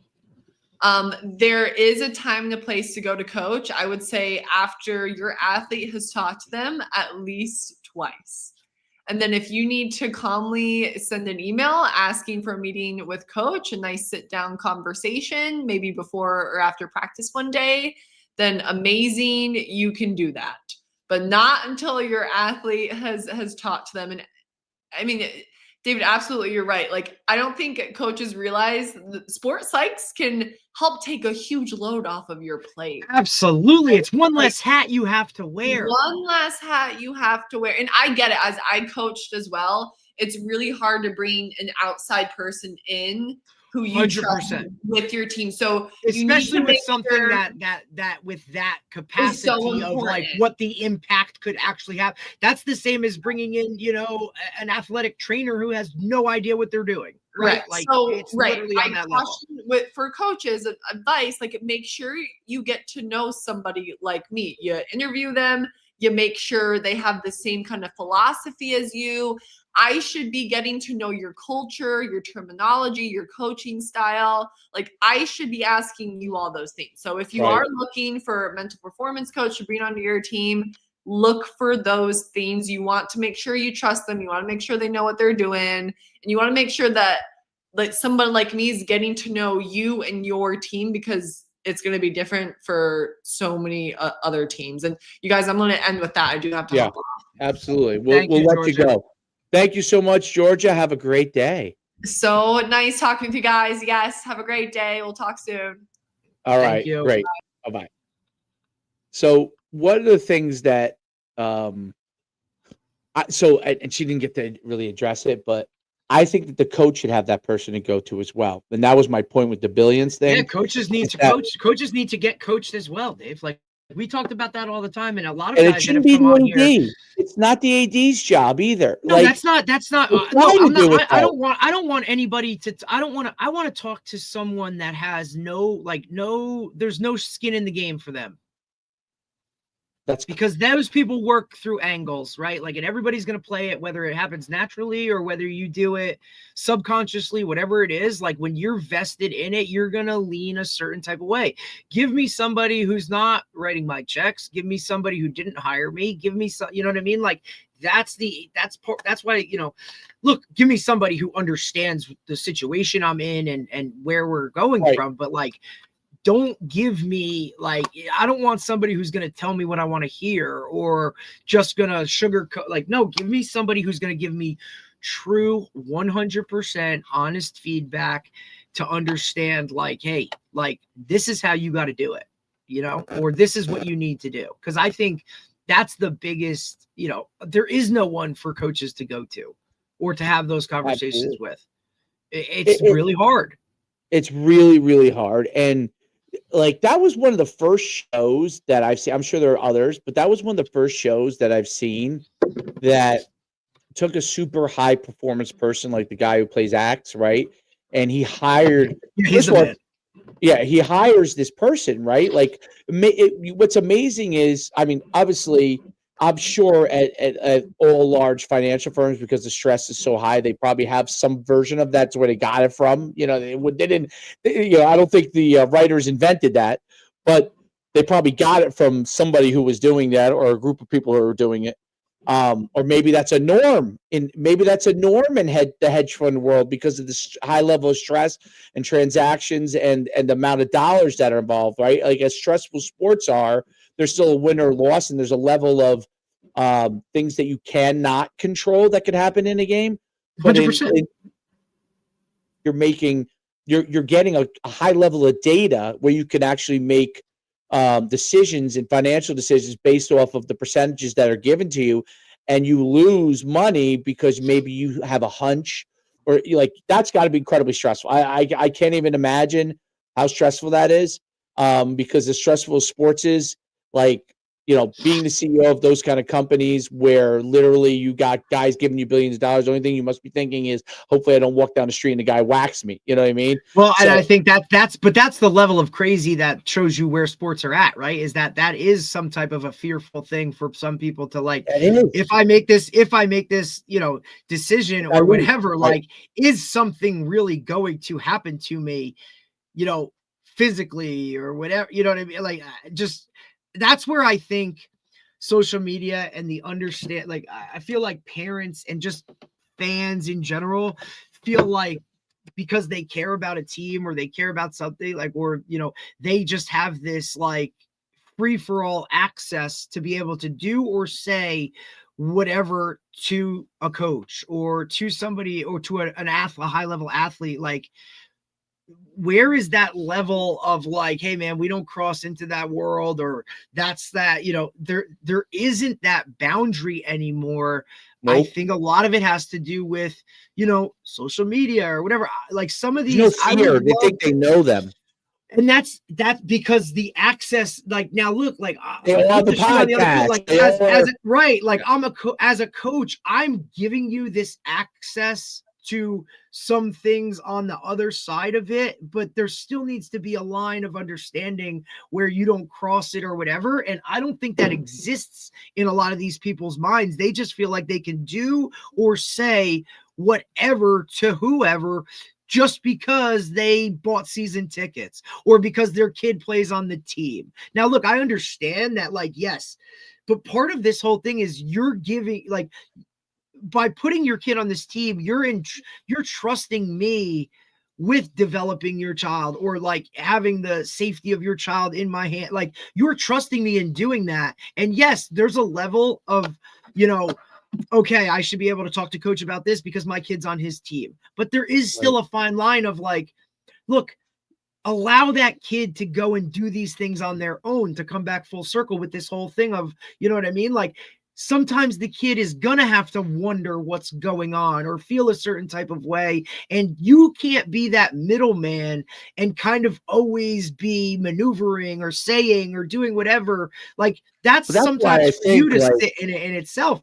It's parents not feeling like having a level of discomfort that they can't handle, so they go and fly off at the whim or what whatever it is. I what get I it liked because about the it's Billions just thing different. was, so, um, if an employee had, like, let's say, an issue with Axe, the CEO, right? And he Right. went and talked with the psychologist, and they poured out their thought process. They all know that obviously she's going to communicate with him, but and there is, look, no matter what there is a level of, you know, everyone who is not the psychologist has some level of angling going on sometimes. Of course, of course. But and that's part of what makes the show great, right? Like, because her role is in the central of that whole entire thing. But uh but that person also then reports and says to the CEO or quote unquote head coach, hey, listen, so-and-so was in the office, or the parent was in the office. They talked to me. They expressed this is how they feel about what's going on. I just want you to know that this is what they feel like. Those things down the line, like if you were to open up and say, Dave, I'll give you, you're operating a high level club, and you had endless budget to do things, that would be the first person that I would interview, like, unless I knew somebody, 50 people in that area. And now I obviously from the podcast, we know a few of them, but I would interview a bunch of those people, figure out the person that would align with trying to be able to help the overall process. Then what she's like, good Georgia said, talk about how I coach, how I run things, blah, blah, blah, blah. I'm not asking them to judge me, but I want them to know this is how I am. And then you could then, from your interactions with the players, parents, and be able to tell me you're an open access to them. They got a book appointment, whatever. You have open access to them. You're able to do seminars with them, and they can come to you. And then we can sit down based off of like, I'm messing up on this. Like, you know what? Mm-hmm. I've gone like they feel like you haven't been given enough opportunity. But if a parent went directly to a coach, this is the problem with all of it. Parent goes directly. Every coach is on the defense. Like there's like anyone who says that even the greatest guys in the world are going to be on some level of defense, okay? Because they're doing something in their mind that is the best interest for the team. And sometimes everybody makes mistakes. Everybody forgets about this kid over here. It just happens, okay? Like everyone's like, oh, it's all malicious. It's not all malicious. No, it's not. A lot. Look, there is sometimes when it is malicious, and you want to figure out why that is too, right? Right. But like, and that was one of the things that was great about the show. Like when he sometimes would do things to his employees, right? And she would be like, "Why are you? What are you doing? Well, what are you doing? Why are you going in on him? You know what I mean, or her, or whatever? Like, why are you firing them?" And then he would, his rationale would then get precipitated down, which would then get communicated, right or wrong, by the way, because they could be wrong in what they're doing, but right or wrong, it's communicated better than just the coach communicating it, because the coach can everyone, a coach, an athlete, a parent, and an assistant coach all have an agenda within their own world, right? They all have an agenda within their own world of what they're looking to get accomplished. Maybe the head coach is trying to win a championship and it's all about his team. Maybe the assistant coach is trying to win a championship, but trying to figure out if he can, instead of being the DB coach, be the defense coordinator, right? Mm-hmm. The parent, it might be to get my kid to be the starter when they're not the starter. The kid, it might be just to be on the team. Like you don't know, but that part has to be taken away in the long run from the coach having to address it all the time, and then be able to just problem solve after the information has been kind of regurgitated to them. And then the parents can freely speak. Like, I think a parent could go there and be really disgruntled to this sports psychologist and say every bad thing they feel. Absolutely. And then that person filters it out and says, hey, listen, this part has to be addressed. They came in to address these things, is what they're upset about. I addressed that these things are probably not great things to come to coach about, but this might be something you might want to address. Like, and I think that would help in the escalation of sports. Like everything has a cause and effect. The effect of everybody playing sports is that it is highly overwhelming for any person running a program without having all kinds of money, like a college or a professional team. Mm-hmm. It's a lot. It's a lot for a high school coach. That's why you see high school coaches jumping out. It has nothing to do with their ability to coach the game. It has to do with there's no buffer zone. The AD is not your buffer zone. You might have a great AD who's willing to do that, right? Del Dapra, the greatest thing since sliced bread, okay, in the short time I was with him, was willing to do that, okay? Most ADs don't have the time or willingness to do that, right? They just end up judging you as a coach, all right? And they may have been saying, this is not worth, this is too much stress. You know what I mean? This is too much. I don't want to deal with this stress. I don't want to. We just get another coach in there, right? And that's not the right best. This guy might have been the greatest coach since sliced bread, and because he's tough or something like that, and you don't want to deal with that as an AD, you get rid of this guy. Dude, I heard the RBR basketball coach is no longer at RBR. Am I correct about that? Who, Truhan? Not Truhan. Oh, the other, the boys The coach? legend. The legend. What's the legendary guy? The guy who was just the guy who used to be from Rumson. Oh, the basketball or football? Basketball. The guy who built RBR into a great. Oh, I don't know, buddy. I don't know. I'm not privy to that. I could find that out. Yeah, and I think he's back at Rumson. Okay, but like, think about it. That guy's a legend. Because, dude, Greg Toll got fired. That's what I'm saying. Greg Toll got right. Because sometimes Warren Wolf got pushed out at the end of his career. Like Joe Paterno got pushed out. Joe Paterno, Bobby Bowden. Like these guys. Like think about it. If there was a buffer for some of these people as they got older and were so good, and they had a way they went about things that was so successful, and the world was changing, could a lot of these guys have coached all the way through until they wanted to retire? Yes. But what happened was, in the urgency of how these things are going in the modern times, the easier thing for an athletic director becomes to just move them out of the system, no matter how great a coach they are. And there's a void. See, to me, there's a void when Greg, for now, obviously Dan Sabell's a great coach. He's there now, right? But there becomes a void for those players because people don't get to experience what Greg Toll was as a coach, which was unbelievable. Right. They don't get to experience it until he was ready to retire. Okay. Now I'm not talking about if someone goes insane, like that's different. I'm saying this person's older and is not willing to change. Well, maybe there's something that this person has, this knowledge that an elder has that is tremendous, that cannot be replaced. Bobby Bowden doesn't have elder knowledge. Right. Joe Paterno doesn't have elder knowledge. Now, that was a different situation because of the whole thing with the Sandusky stuff. But, like, there's countless cases. I mean, there's thousands and thousands and thousands throughout time, right? Like, there's a way, let those guys who might be slowing down moving-wise, it's not how they can move that's important for those guys. It's their brain, what they have, their knowledge of how to motivate and how to deliver.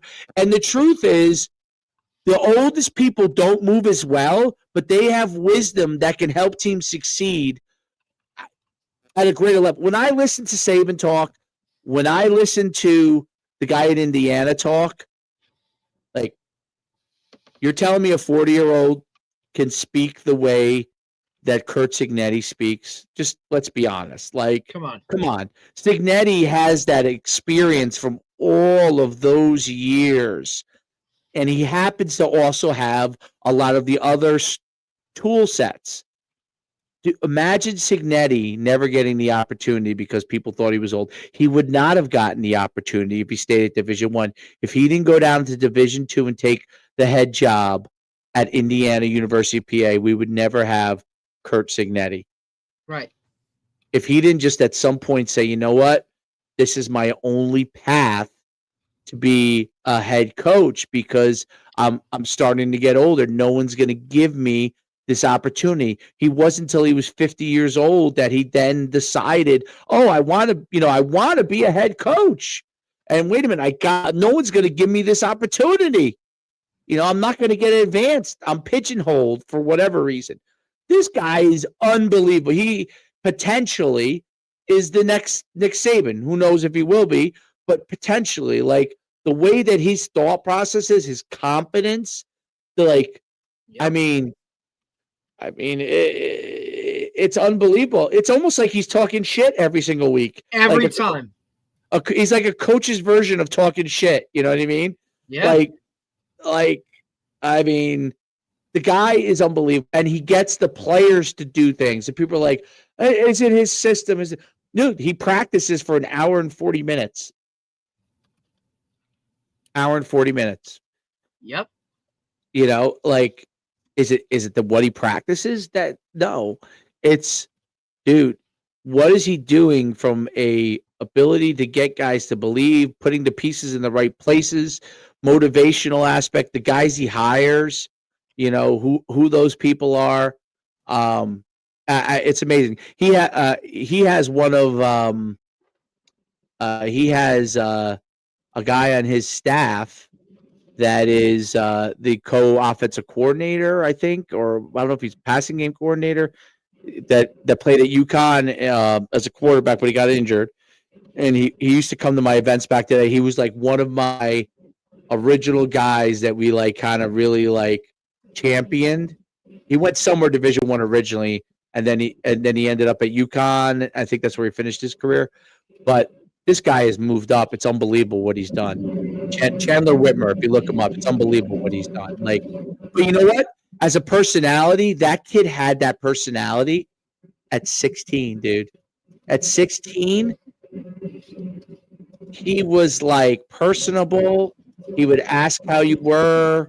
He would, I mean, you would be like, how is this kid like?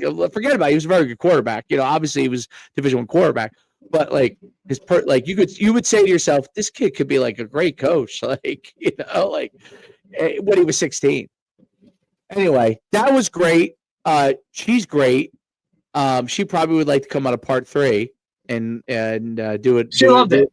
She loves it. weekly She's like, hey segment. man, whatever, like anytime, like whatever, let's get on. And even as things like come up or if something new or whatever, she's, you know, I told her like, hey, if there's something that you're seeing more of or a trend or whatever, like let's go do it and like hop on and we can talk about it, because you know it would be great. We should have I think she would be one of the people, you could put this down as one of your things, who would be a good monthly segment to talk about things that Right. are happening. Like Trends once a or month, what's going on. Yeah, absolutely. like have her Seasonal. come on. Seasonal, yeah. Like what are baseball players dealing with? What are what are these people dealing with? And she would be, I think, a really good person from that standpoint, because that whole part of it, like, I don't know, there's so much there. Like I can't believe how many videos. I don't know if you get the same feed as me, probably. Oh yeah, TikTok. it's everybody's an expert now, and it's incredible. I mean, I listened to it and I'm like, what is their experience to be like making, like, I mean, I make claims and stuff, but I don't make claims anything other than my experience. You know what I mean? Like I'll say, this is what I think from what I've seen or what I've done or what I experienced with my own kid. You know what I mean? Or things that I make a mistake on, like, you know, guys, though, I see on there make blanket statements with zero like frame of references. Even some of the people, like, it still sticks in my crawl when someone says a parent shouldn't try to motivate their kid to to perform or to want to do things athletically. Like, that's the most ludicrous statement I've ever heard in my life. I'm not. It should have to be if you have to motivate them 24/7, then maybe they're gonna have to find something else to do. I get that, but like, who doesn't wake up in the morning sometimes and say, "I don't want to do this"? Like, that to me is someone who's never had any level of success. Like, I mean, listen, winter workouts, I can tell you this. I didn't want to go once, okay? Not one time. And you probably felt the same way. I did not want to go to something that I was going to run about 9,000 sprints and 50,000 up downs and back pedals. And I know I was going to basically be ready to throw up at some point. No one says, oh, I can't wait to go to that. Right? Right. I mean, I get it. Who would say that? And that's what, like, when I see guys on like TikTok spouting like someone doesn't need motivation, like sometimes a parent can be like, hey man, like you just got to get there and work. I get it. It's you know, it's tough, right? Right. But you know, like, and they can serve as a level of motivation, not just a level of understanding, a level of motivation. You know, like sometimes you got to say, hey, get your butt over here. and we're going to study this test. Like, it's not acceptable to get average grades. Like, right. I don't know how, and then I see like people like so many and then people are like, why is the world screwed up? Why is the world screwed up? That's exactly why. That's why, because everyone's like, yeah, don't motivate your kids, right? Everything's like this extreme, like, oh, travel ball parents are bad. Travel ball parents are great. Like, I mean, Right. it's this high school coach is the greatest high school coach of all time. He's the worst high school coach of all time. Like, isn't there a level of like, okay, he does some things really well. There might be something he doesn't do well. This guy does some things not as good as the other guy. Maybe he could do this better. And I think that's a big part of it. And I think coaches have to be willing to adapt what they're doing, and that's, I think, a big part of going forward as a coach. Like, I'm not talking even about scheme, although sometimes you should have to adapt that. I'm talking about like what you're doing with this team, what drill you're doing, how you're handling the players, how what your expectation levels is. Like, it's when if everyone wants to win a state championship, and you could have that as your main goal, but each team, you have to help them understand what is the first step before you get to the end step. Like, and people who don't do that, because everyone think, oh, well, we didn't win the state championship, we suck. Yep. Isn't that crazy? I mean, that must be crazy to I'm you. telling you. Oh, we didn't win the state championship. It's crazy, dude. It's like it's all or bust, and people just don't understand. Like, and it's what have you done for me lately, right? Like, that's the biggest part. Like, it's all so like now. But in reality, it's like, look, man, look at how people are growing or building or whatever. It's like there needs to be some leeway of like, hey, there's going to be a time where you have to trust it and be in it. It's just everything needs to happen now for some people, and that's a problem. It has to happen now.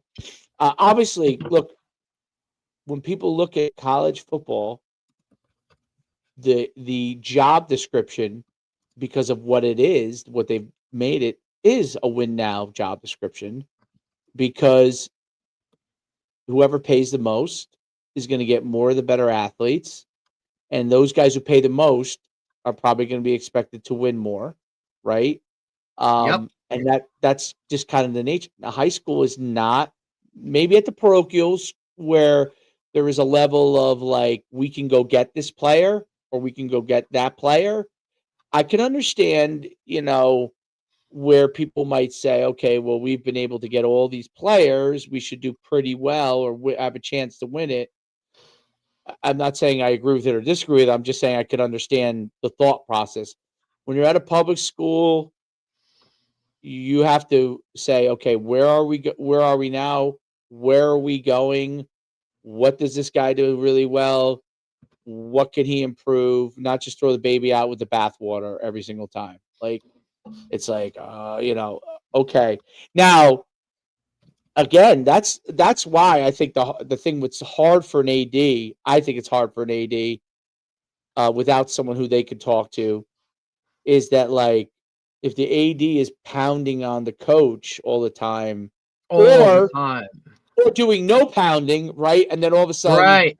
And then it's like, hey, what have you done? And it's like, whoa, I didn't know whatever. I didn't know I was doing bad.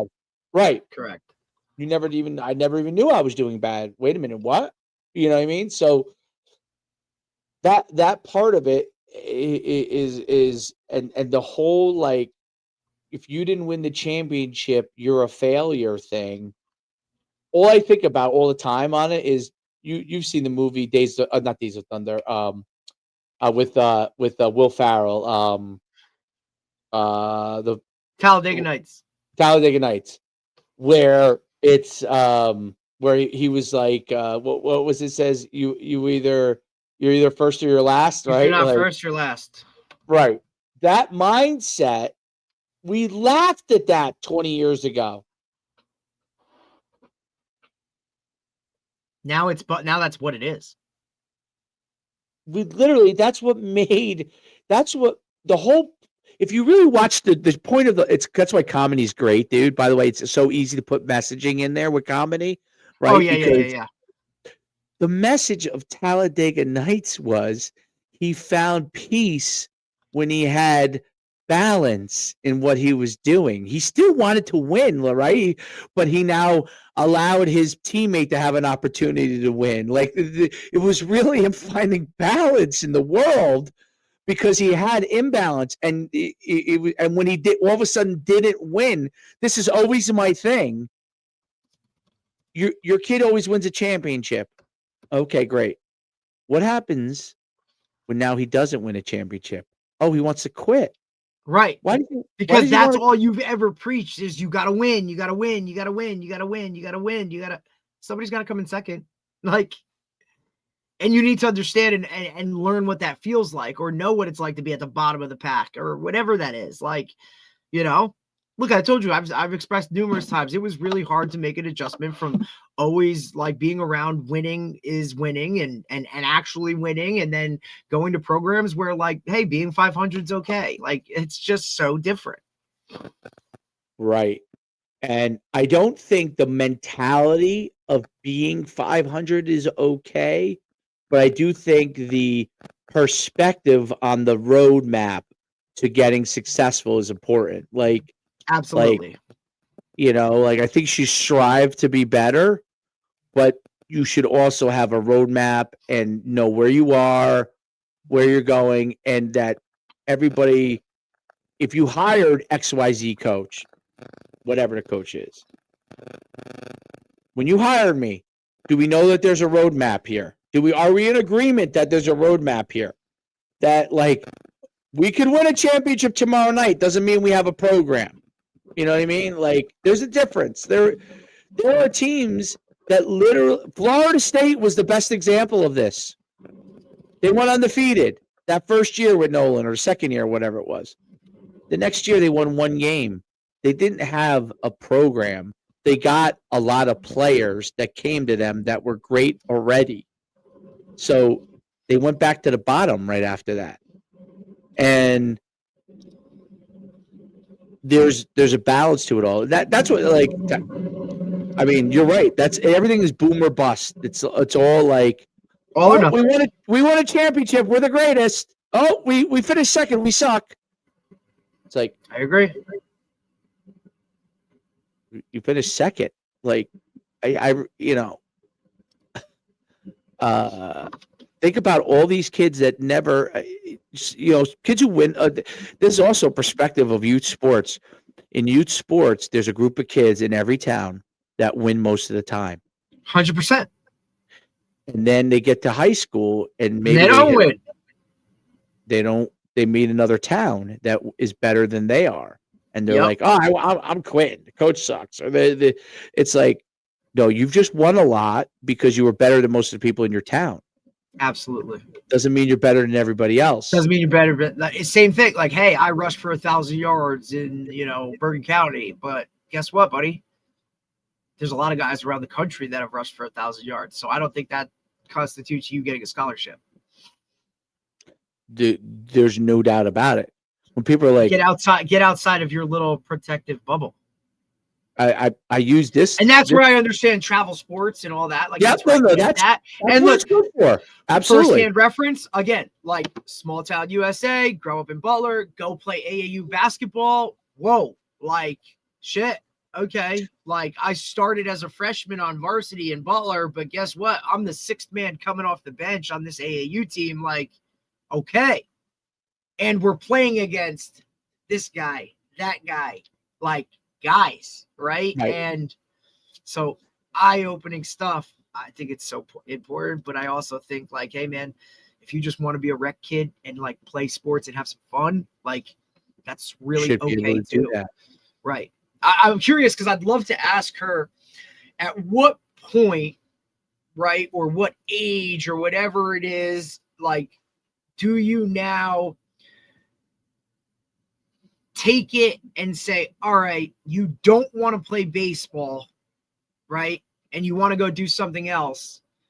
At what point do you allow that to be the end all be all? Or is it, hey, well, you're gonna play baseball and give that little bit of a push because you kind of know that's what's best for it? I'm sure my old man struggled with that when I tried to kind of made that decision in 6th grade. But I also think like he saw firsthand, like, hey, I'm putting you on this all-star baseball team, and I was pissed. And then when we lost, I was doing cartwheels literally physically after the game of like, I don't have to play baseball anymore. Right. And I think at that point he was kind of like, all right, I think it is time that he really doesn't want to do this anymore. I'm not going to force him. I also was like, hey, I really want to play more football or more basketball, right? So I think he was conscious of like, look, at least it's not like he's saying I don't want to do baseball anymore and do nothing. I want to now fill that void with more of something else. And at that time, more football wasn't really an option. So hey, you're going to play AAU basketball. I think that's a great point. And I'm sure I think you have to know your kid, right? Like the feedback you get from, like, you know what I'm saying? Or just kind of it takes time to learn your kid too. Sometimes kids are like, I don't know how you kids are funny, bro. Like shit changes. Like they might be in their feels that day, or you know what I mean? Like maybe they had a bad game and now they don't really want to, but then like all of a sudden but I still think you're in that limbo spot of like, hey, maybe, okay, or maybe you don't have to play this level of baseball, but you can do this, right? Or, I think there's some of that where you can mismatch or kind of figure it out and keep the kid doing things that you want him as the parent to do, but the kid just doesn't know that it's like the right thing for him. Because, how many times do you see a sophomore in football in high school quit because they just went through a whole year of being a tackling dummy as a scout team guy, when you're like, hey man, if you just push through this year, you're going to be a really good, and they just don't see it. They do it. And then they kind of give it up.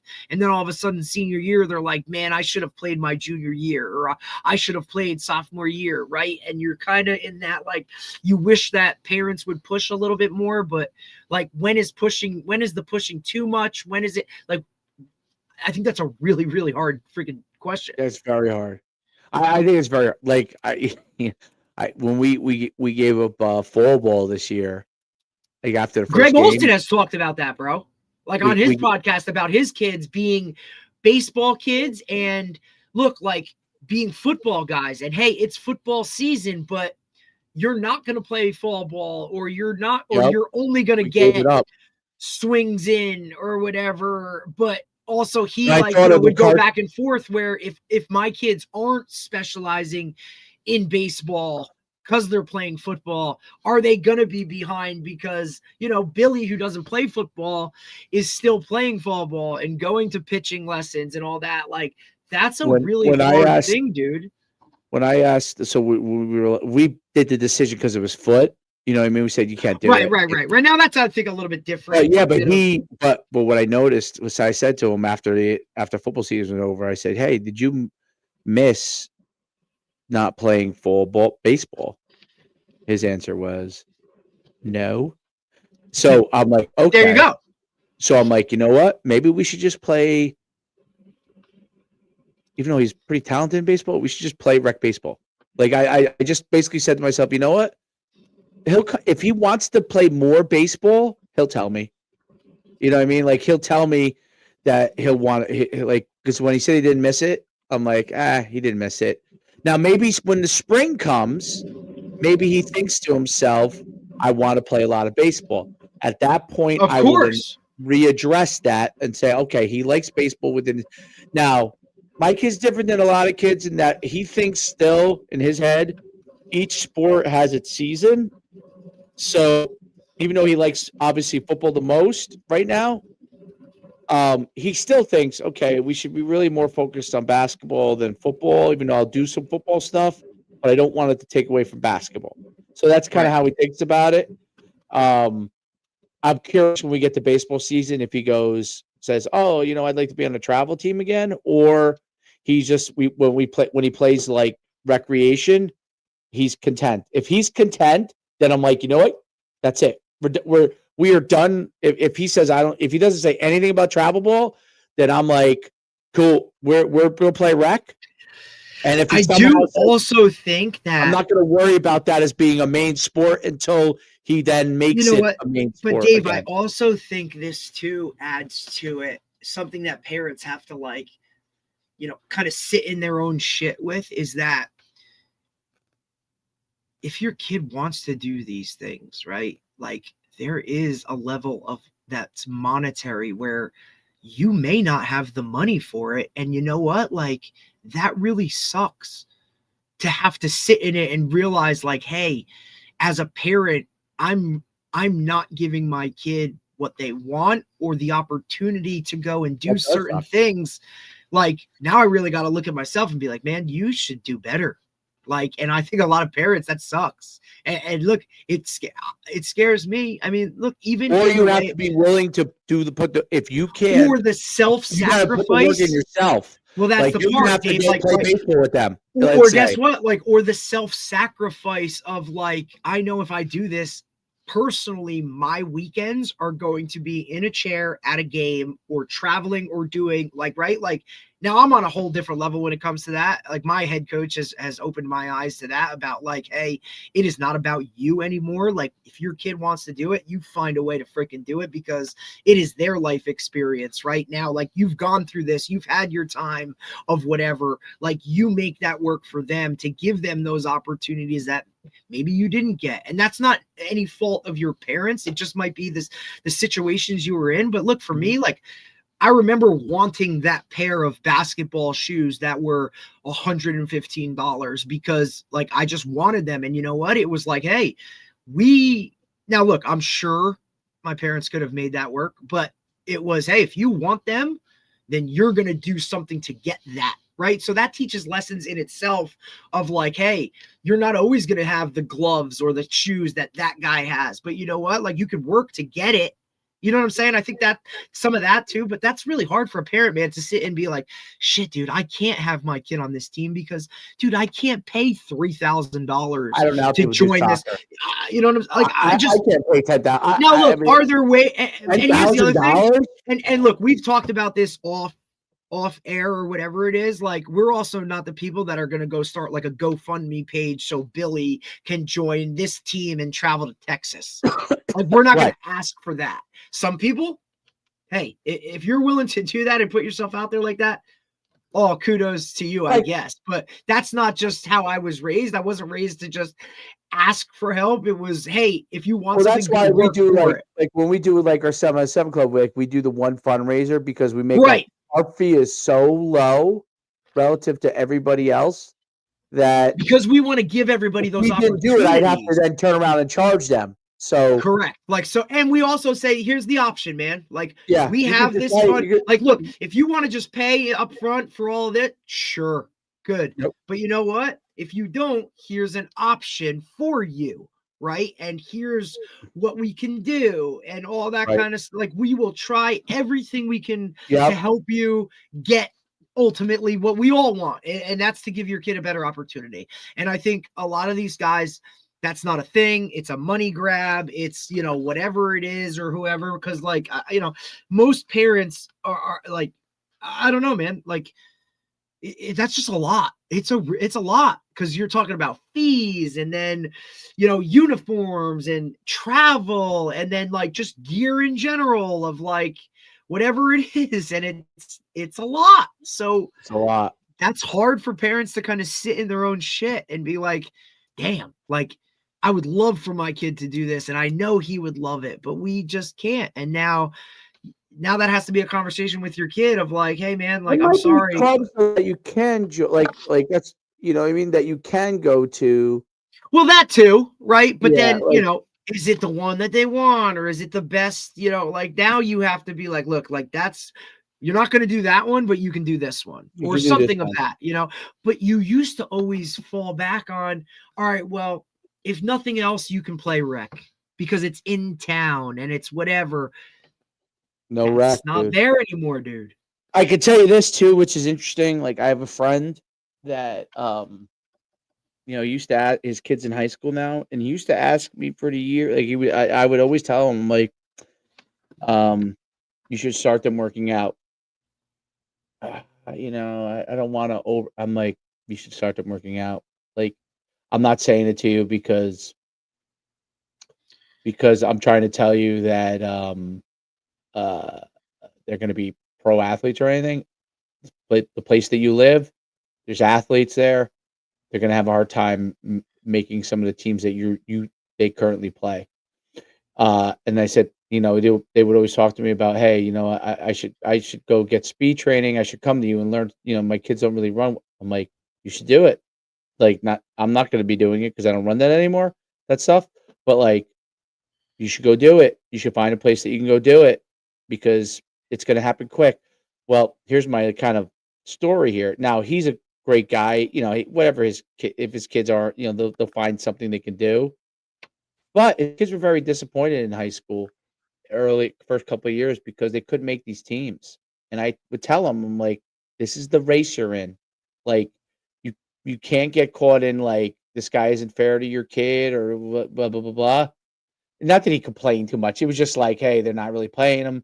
I'm like, they're not playing him because in their mind, okay. I'm not saying it's reality or not, okay.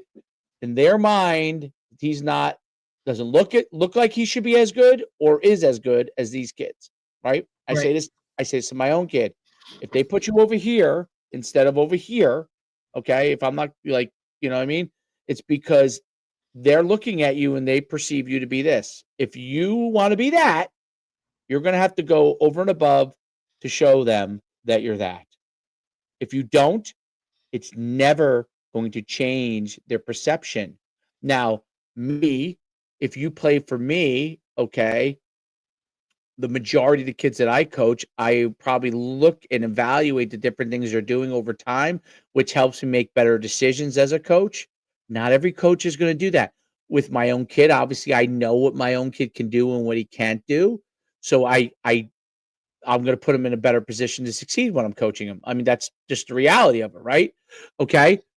A lot of people don't realize now. My buddy, he was hard for him the first year or two in high school with his kids because he went to my school in high school. He was a starting middle linebacker. He played Division III football. He wasn't like a world beater, but he was a college level player. He played college baseball too. Okay.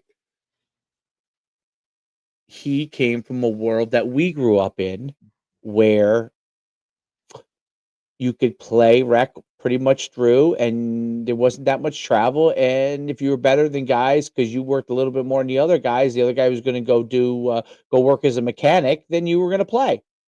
Well, like I said, like we've talked about many times, that mechanic kid, his kid is working at sports now. So in the old days, he would become a mechanic like his father. No, he's working at sports. So he's training. So now you're competing with all those kids now. So even though you might have been better because your parents were more focused on sports in an era where not everybody was focused on sports, it doesn't work like that. I tell that to my wife. Like now, that's kind of how it is. Okay. Mm-hmm. So I felt really bad. I don't even like. I kind of step around it because he's my friend. Right. But he should have, when they were 12, had them lifting. He should have had them running. Even if he didn't want to pay for somebody, you can go in your backyard and teach him to run. I mean, come on. Like, let's be honest. It burdens your life a little bit. Get home at 6:00. You're tired. You don't want to do, as a parent, sometimes you don't want to do the work. I heard this. Now he's a little bit over the top, and I wanted to bring this up to Georgia because I forgot. St. Brown, Yeah, Elijah. His father, the sons have The a one podcast. that's at the one that am I thinking Not St. Hilaire? I'm thinking St. Hilaire. St. Brown, they're in the NFL. The receiver. Yeah. The one that said drink a Coke, drink a Coke, Yes. drink a Coca-Cola. He is so interesting because he's not He's not like He what's was the big back? on the powerlifting, I think, right? He's big into hard I work. think that's what he was. Yes, he's big into that. He was a Absolutely. And both bodybuilder. brothers are in the league, right? Like both ones. 2 or Obviously, 3. right. got The hurt. one on the Lions is really kind of like the big The dog. ba- But they do right. it, and they I think do their own podcast. So the brothers have a podcast, and they bring the father on periodically. I mean, if you could find any, like, his stuff is great, and I'll tell you what's great about it. Like, look, people would say that he's an over the top father, but I don't view him that way because he's not like. First of all, his kids are obviously wildly successful, and obviously there's a level of talent there too. But I don't view him like the LeVar Ball, who, by the way, has kind of been proven right on a certain amount of things himself. He's just so over the top. It's hard to stomach him sometimes. St. Brown is a lot easier to stomach. Like, he talks about things rationally, and you might view him as a little bit over the top. But what he says, like, he talks about, like, he said his kids, he worked them hard from the time they were young. Like, they were like, he was obviously a bodybuilder. He knew how to lift correctly and all these type of things. He was Mr. Universe. His kids lifted from the time they were very, very young. Yep.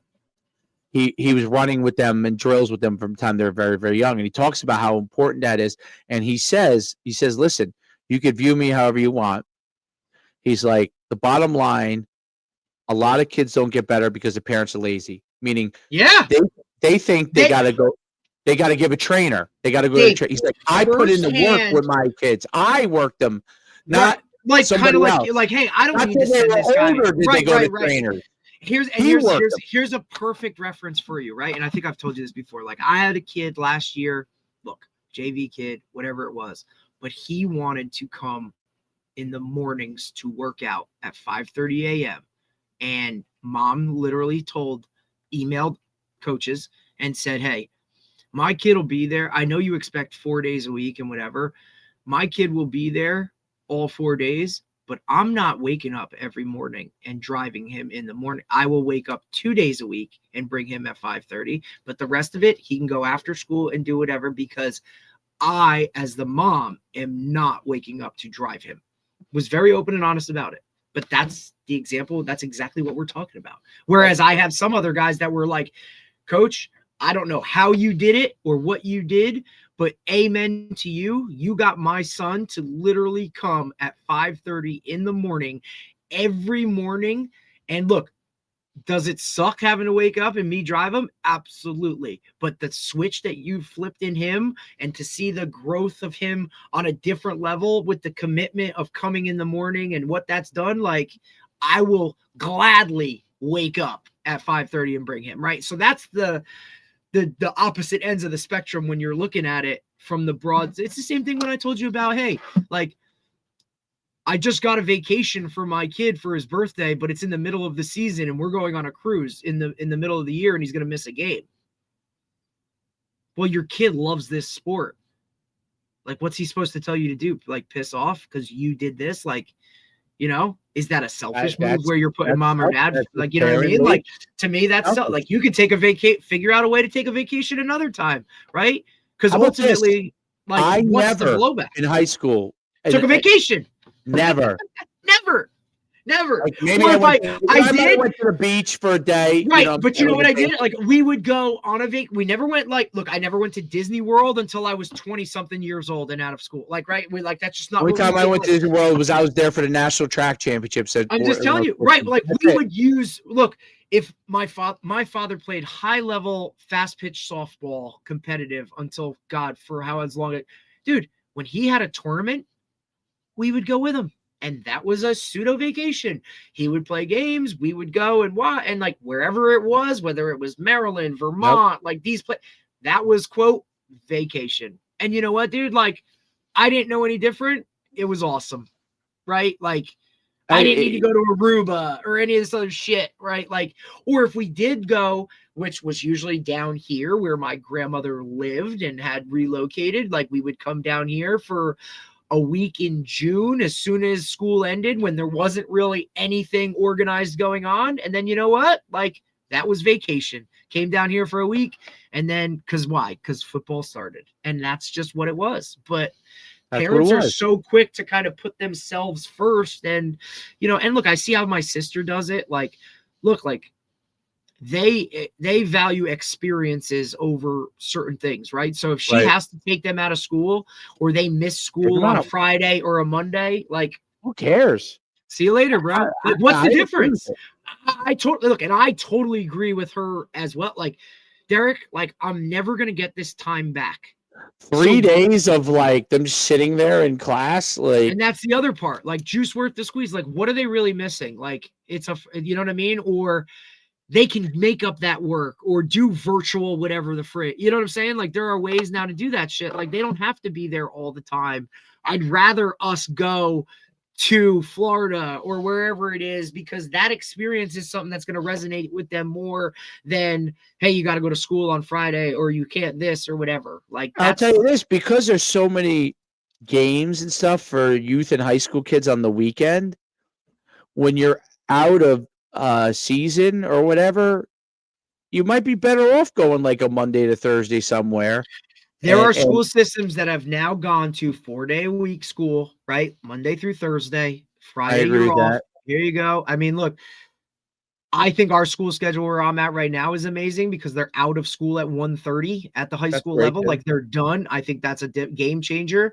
But to look at somehow some people have structured, I mean, look, SJV, same type of thing, right? Like every Friday, like their school schedule, they would get out at 2:30, but every Friday school was like basically a half day and they were done at 12:30 every Friday. Here you go. I think that Which now school, gives your the kid amount a of jump on, getting to that tournament. That's whatever, and you're not rushing people around people to basically pay for a babysitter. That's what school is. Okay. I mean, look as an educator. And look, we've had these like conversations, Dave. Like, look, you're paying taxes for a personal babysitter that's teaching you things, yep, and that you can and learn on your own, or if you're a really good parent, and like, that's or good. if you're a Actually, parent, I don't think that's a bad thing, to be correct. honest, because parents have to work, right?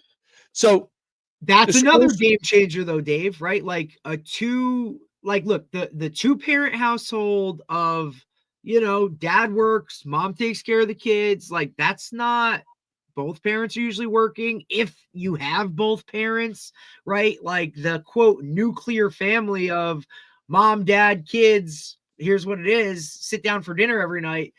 That's not, I would look at it and say the majority of, like, so people have other aspects into their lives, whether it's just mom, just dad, maybe it's, mom and grandma, or aunts or uncle, or grand, like whoever, like the traditional 1950s mom home, dad at work. Like, mom really is the sole caretaker. Dads are I mean, you have stay-at-home dads and mom goes to work. Or, dude, there's just so many different dynamics of how yep. families work and run. And look, again, it's just like coaching. Everybody, like, there's a million ways to do it. You know what I'm saying? Like, and be successful at it. It's just figuring out which one works best for you or your kid or your family or whatever it is. You know what I'm saying? Like, Well, I think they have to find their journey. You have to do, you got to do what you think is best for your kid. You also do want to teach them the team aspects of sports. So you want them to be able to have, if they like a certain place, like yeah, even when you feel, this is the hardest thing, because I feel like this a lot. Okay, even when you feel he might be better or she might be better going to this team or that team, if they are enjoying it, you have to yes, value that more.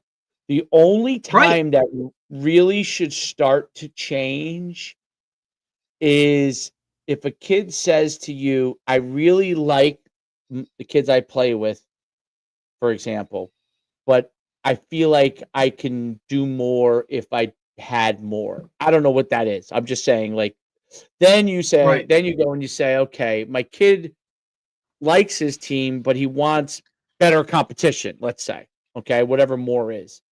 Then you could say, "Okay, you gotta evaluate, okay, this is a good experience. He likes this experience. He has expressed that he wants more." Then we have to figure out, what does more look like? Okay. And then is that And another that's team? your job. Yes, that's your job to figure it out. If you think he should have more, a better team or something, he's happy where he is, and he doesn't mention anything to you, doesn't think that like he's unhappy. He enjoys the experience. Even if you think he should do something more, you're gonna have to let it lie at least for a while, a year or two, whatever. He may come to you at a different time and feel differently. But if he doesn't, you're better off having him happy where he is. Okay? It's not going to be that much, at least at the youth level, it's not going to be that much more. And even at the high school level, sometimes moving here to here is not going to be that much more. Okay? If he says, hey, I'd like to go here for more. If he says, coach is screwing me, okay, you have to ask the question, how is coach screwing you? Please explain this to me. Don't just go, yeah, he's screwing you. Okay, he doesn't let you play a position. Have you asked him for another position? Yes, I asked him.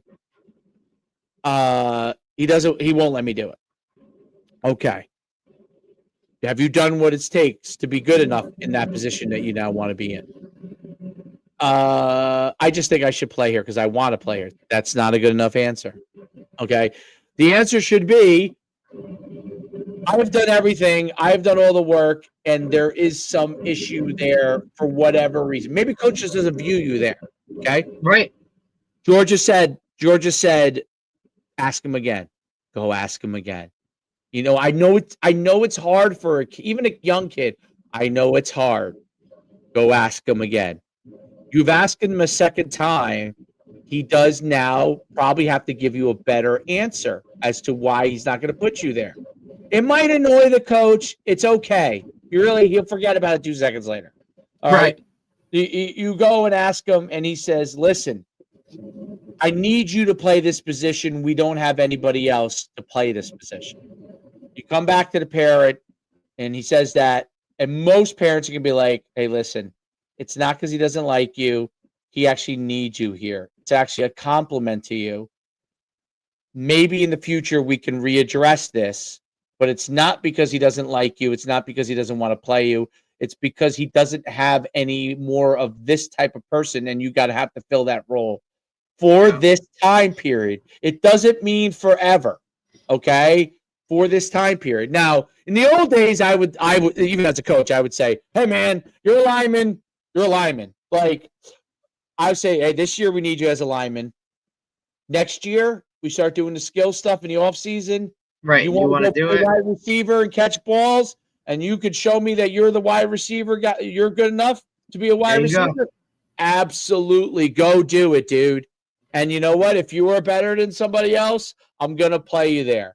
Okay? And you know what? Even better, if you started here and you now want to play wide receiver, okay, and you were like a tight end or you were a D end and now you want to move. Listen, you better find your replacement.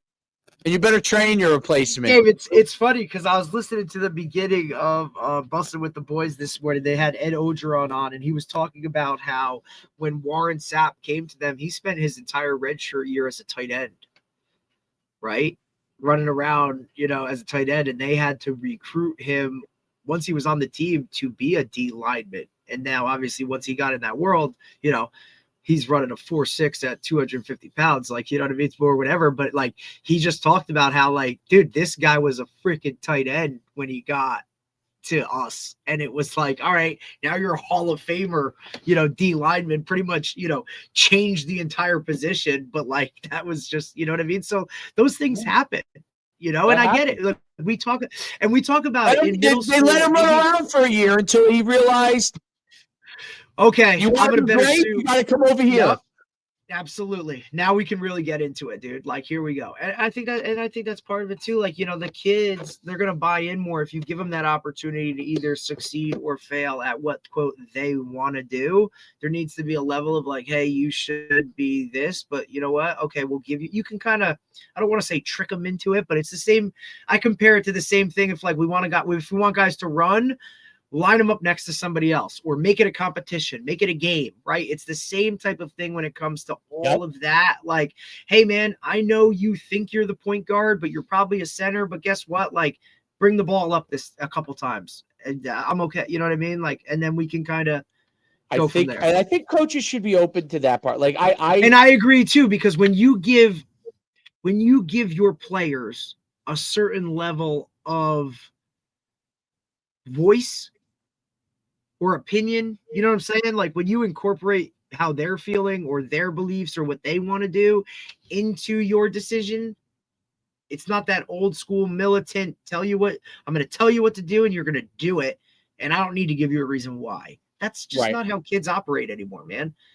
And you can't bullshit them, because they'll go and just grab their phone after practice and be like, coach said this, research it and be like, that's not true. Like they know right away, you know? Absolutely. And look, as a coach starting in this profession, that wouldn't have been the way of the world for me. Like, no, dude, you're going to do what I tell you. Right.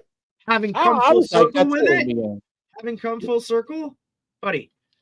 Now I was always like, even though I was like, okay, this is where you got to go, but I was always like, go ahead, try it.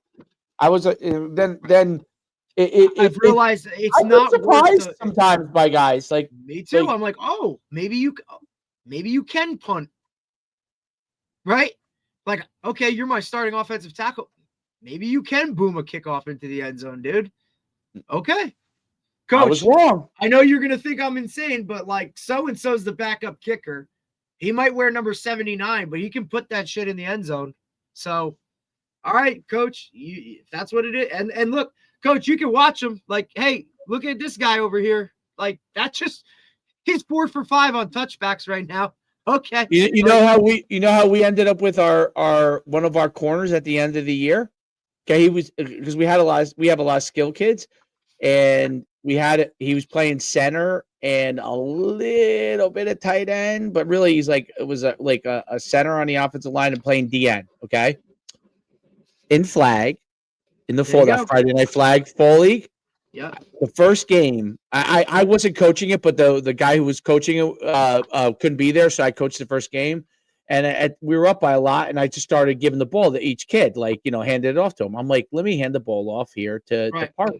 Let's see how fast Parker is.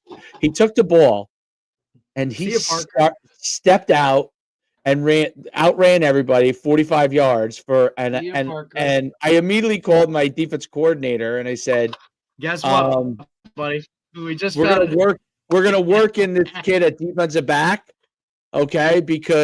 And let's see if he can do it, because I just watched him run the ball and he's a bullet. So I didn't know that, because he's like in practice, he kind of like he's in his second year with us in football, but he doesn't say anything. He's sometimes like he'll make a really nice play, but then he'll be shy for a few plays. You know what I mean? Like he's still learning. But when he did that, dude, by the end of the year, he was our starting corner, and huge plays in the semifinal game, like huge plays, like he was beat and he reacted and he came back and knocked the ball down. I was like, yes. And the coach turned to me and I said, that's why you don't ever close yourself off completely on things. Like that's the reason why you don't close. You 100%. Give them a chance. Hey, if they fail there, what's the worst that happens? You send them back to defensive end. Who cares? Absolutely. You just send them right back, and Absolutely. Some guys are like, "Oh no, I'm like, just try him here. If he's not good, we could put him back where he was." Okay, absolutely. Dude. It's not hard to put him back where he was, but if he is good, it might solve a problem we've been having. Correct. And one of the problems was we had a choice of safety that's a taller person. We didn't have any tall corner. Our one corner was very good, but he's small, but he's very good. We needed one tall corner, but we couldn't figure out one that could run. You know what I'm saying? That could really run. And when that happened, I was like, I don't know if he can or can't, but I know he can run. So maybe he can, you know what I mean? Yeah. And with kids, is what is great about kids, especially when they're youth and high school kids, he might be able to do that this year. Next year, he may not be able to do that. Maybe he's got to be somewhere else. Like, you don't, Absolutely. they all continue to grow. Like 1 year, this guy is this, and the next year, this guy is that. Like, it happens all the time. And in college, it happens. I was a tailback in high school.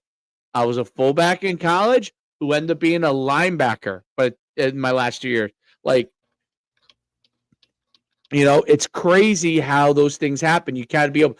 Travis Kelce was a quarterback when he went to Cincinnati, and he did not play other than Wildcat at quarterback until it really came to the revelation after he's kicked out of school. They brought him back, and when he was basically like, I'm probably not that great of a quarterback.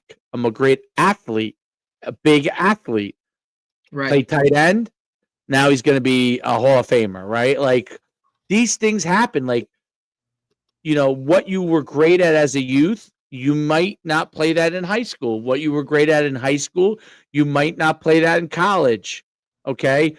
I played against a kid in college who was the best running back in our I think he was All-American, but definitely our league by far. Okay. Unbelievable. He played in New Hampshire. Like, he only weighed 180 pounds, and when I would tackle him, I was like, this guy weigh like 240. Like, I could barely bring him down. Like, I couldn't. You know, it was one of these freaky strength things that somebody just has, right? Like, I'm like, you know, it didn't matter that I benched 400 pounds. That didn't matter. You guys are just freaks, right? Well, in the NFL, because he was only 180 pounds at 5'10", and there were guys bigger at the same speed as him, but he was a phenomenal, obviously, athlete and football player. He played in the NFL as a defensive end for 6 or 7 years in the NFL as a defensive back. Never played defensive back in college. Probably hadn't played defensive back since he was in high school. Okay? Played 6, 7 years because things change. You're good for this place at this time, and next year you might go to a higher level and you're better off over here. I mean, that's how it is. And that's the thing that has to be coached to parents. It has to be coached to coaches to be more open on these things. Like, right. You know, I know you think in your head, it happens to me. I do the same thing. Like, I don't see him there. You know what? You never know. Does it hurt to let the kid bring the ball up tomorrow? Go ahead, you know what? You have one chance. Go ahead, bring the ball up. You know what I mean? Like, go ahead. What does it hurt? He could always go back to where he is. Go ahead. All right. You want to take a drive? You want to take a few plays of quarterback? Go ahead. Take a few plays of quarterback. All right. You might be pretty good. Maybe I could use you there. All right. Now you're going to go back to the right guard, please. Okay. Thank you. All right. You know, like, that's just how it is, you know, and I agree. And I think it makes your teams better. But anyway, I'll let you go. We've been on a new world record for us, 242. 10 a.m. Brad. Tomorrow morning, Brad Fortney. We'll probably get him. We'll finally get him on. The legend comes on. I saw a lot of stuff from the Tony Holler podcast. It looked like a really good one. I'm happy he's doing another one. You know what I mean? Hopefully it'll be able to work out or whatever. But looks like they who was it? Corfus released every video that you can go and grab and buy and whatever for if you want to watch it because they put it all together. So it looked like on a the really good consortium site on their site or yeah. All right, man. All right, buddy. Talk to you later. All right, bye.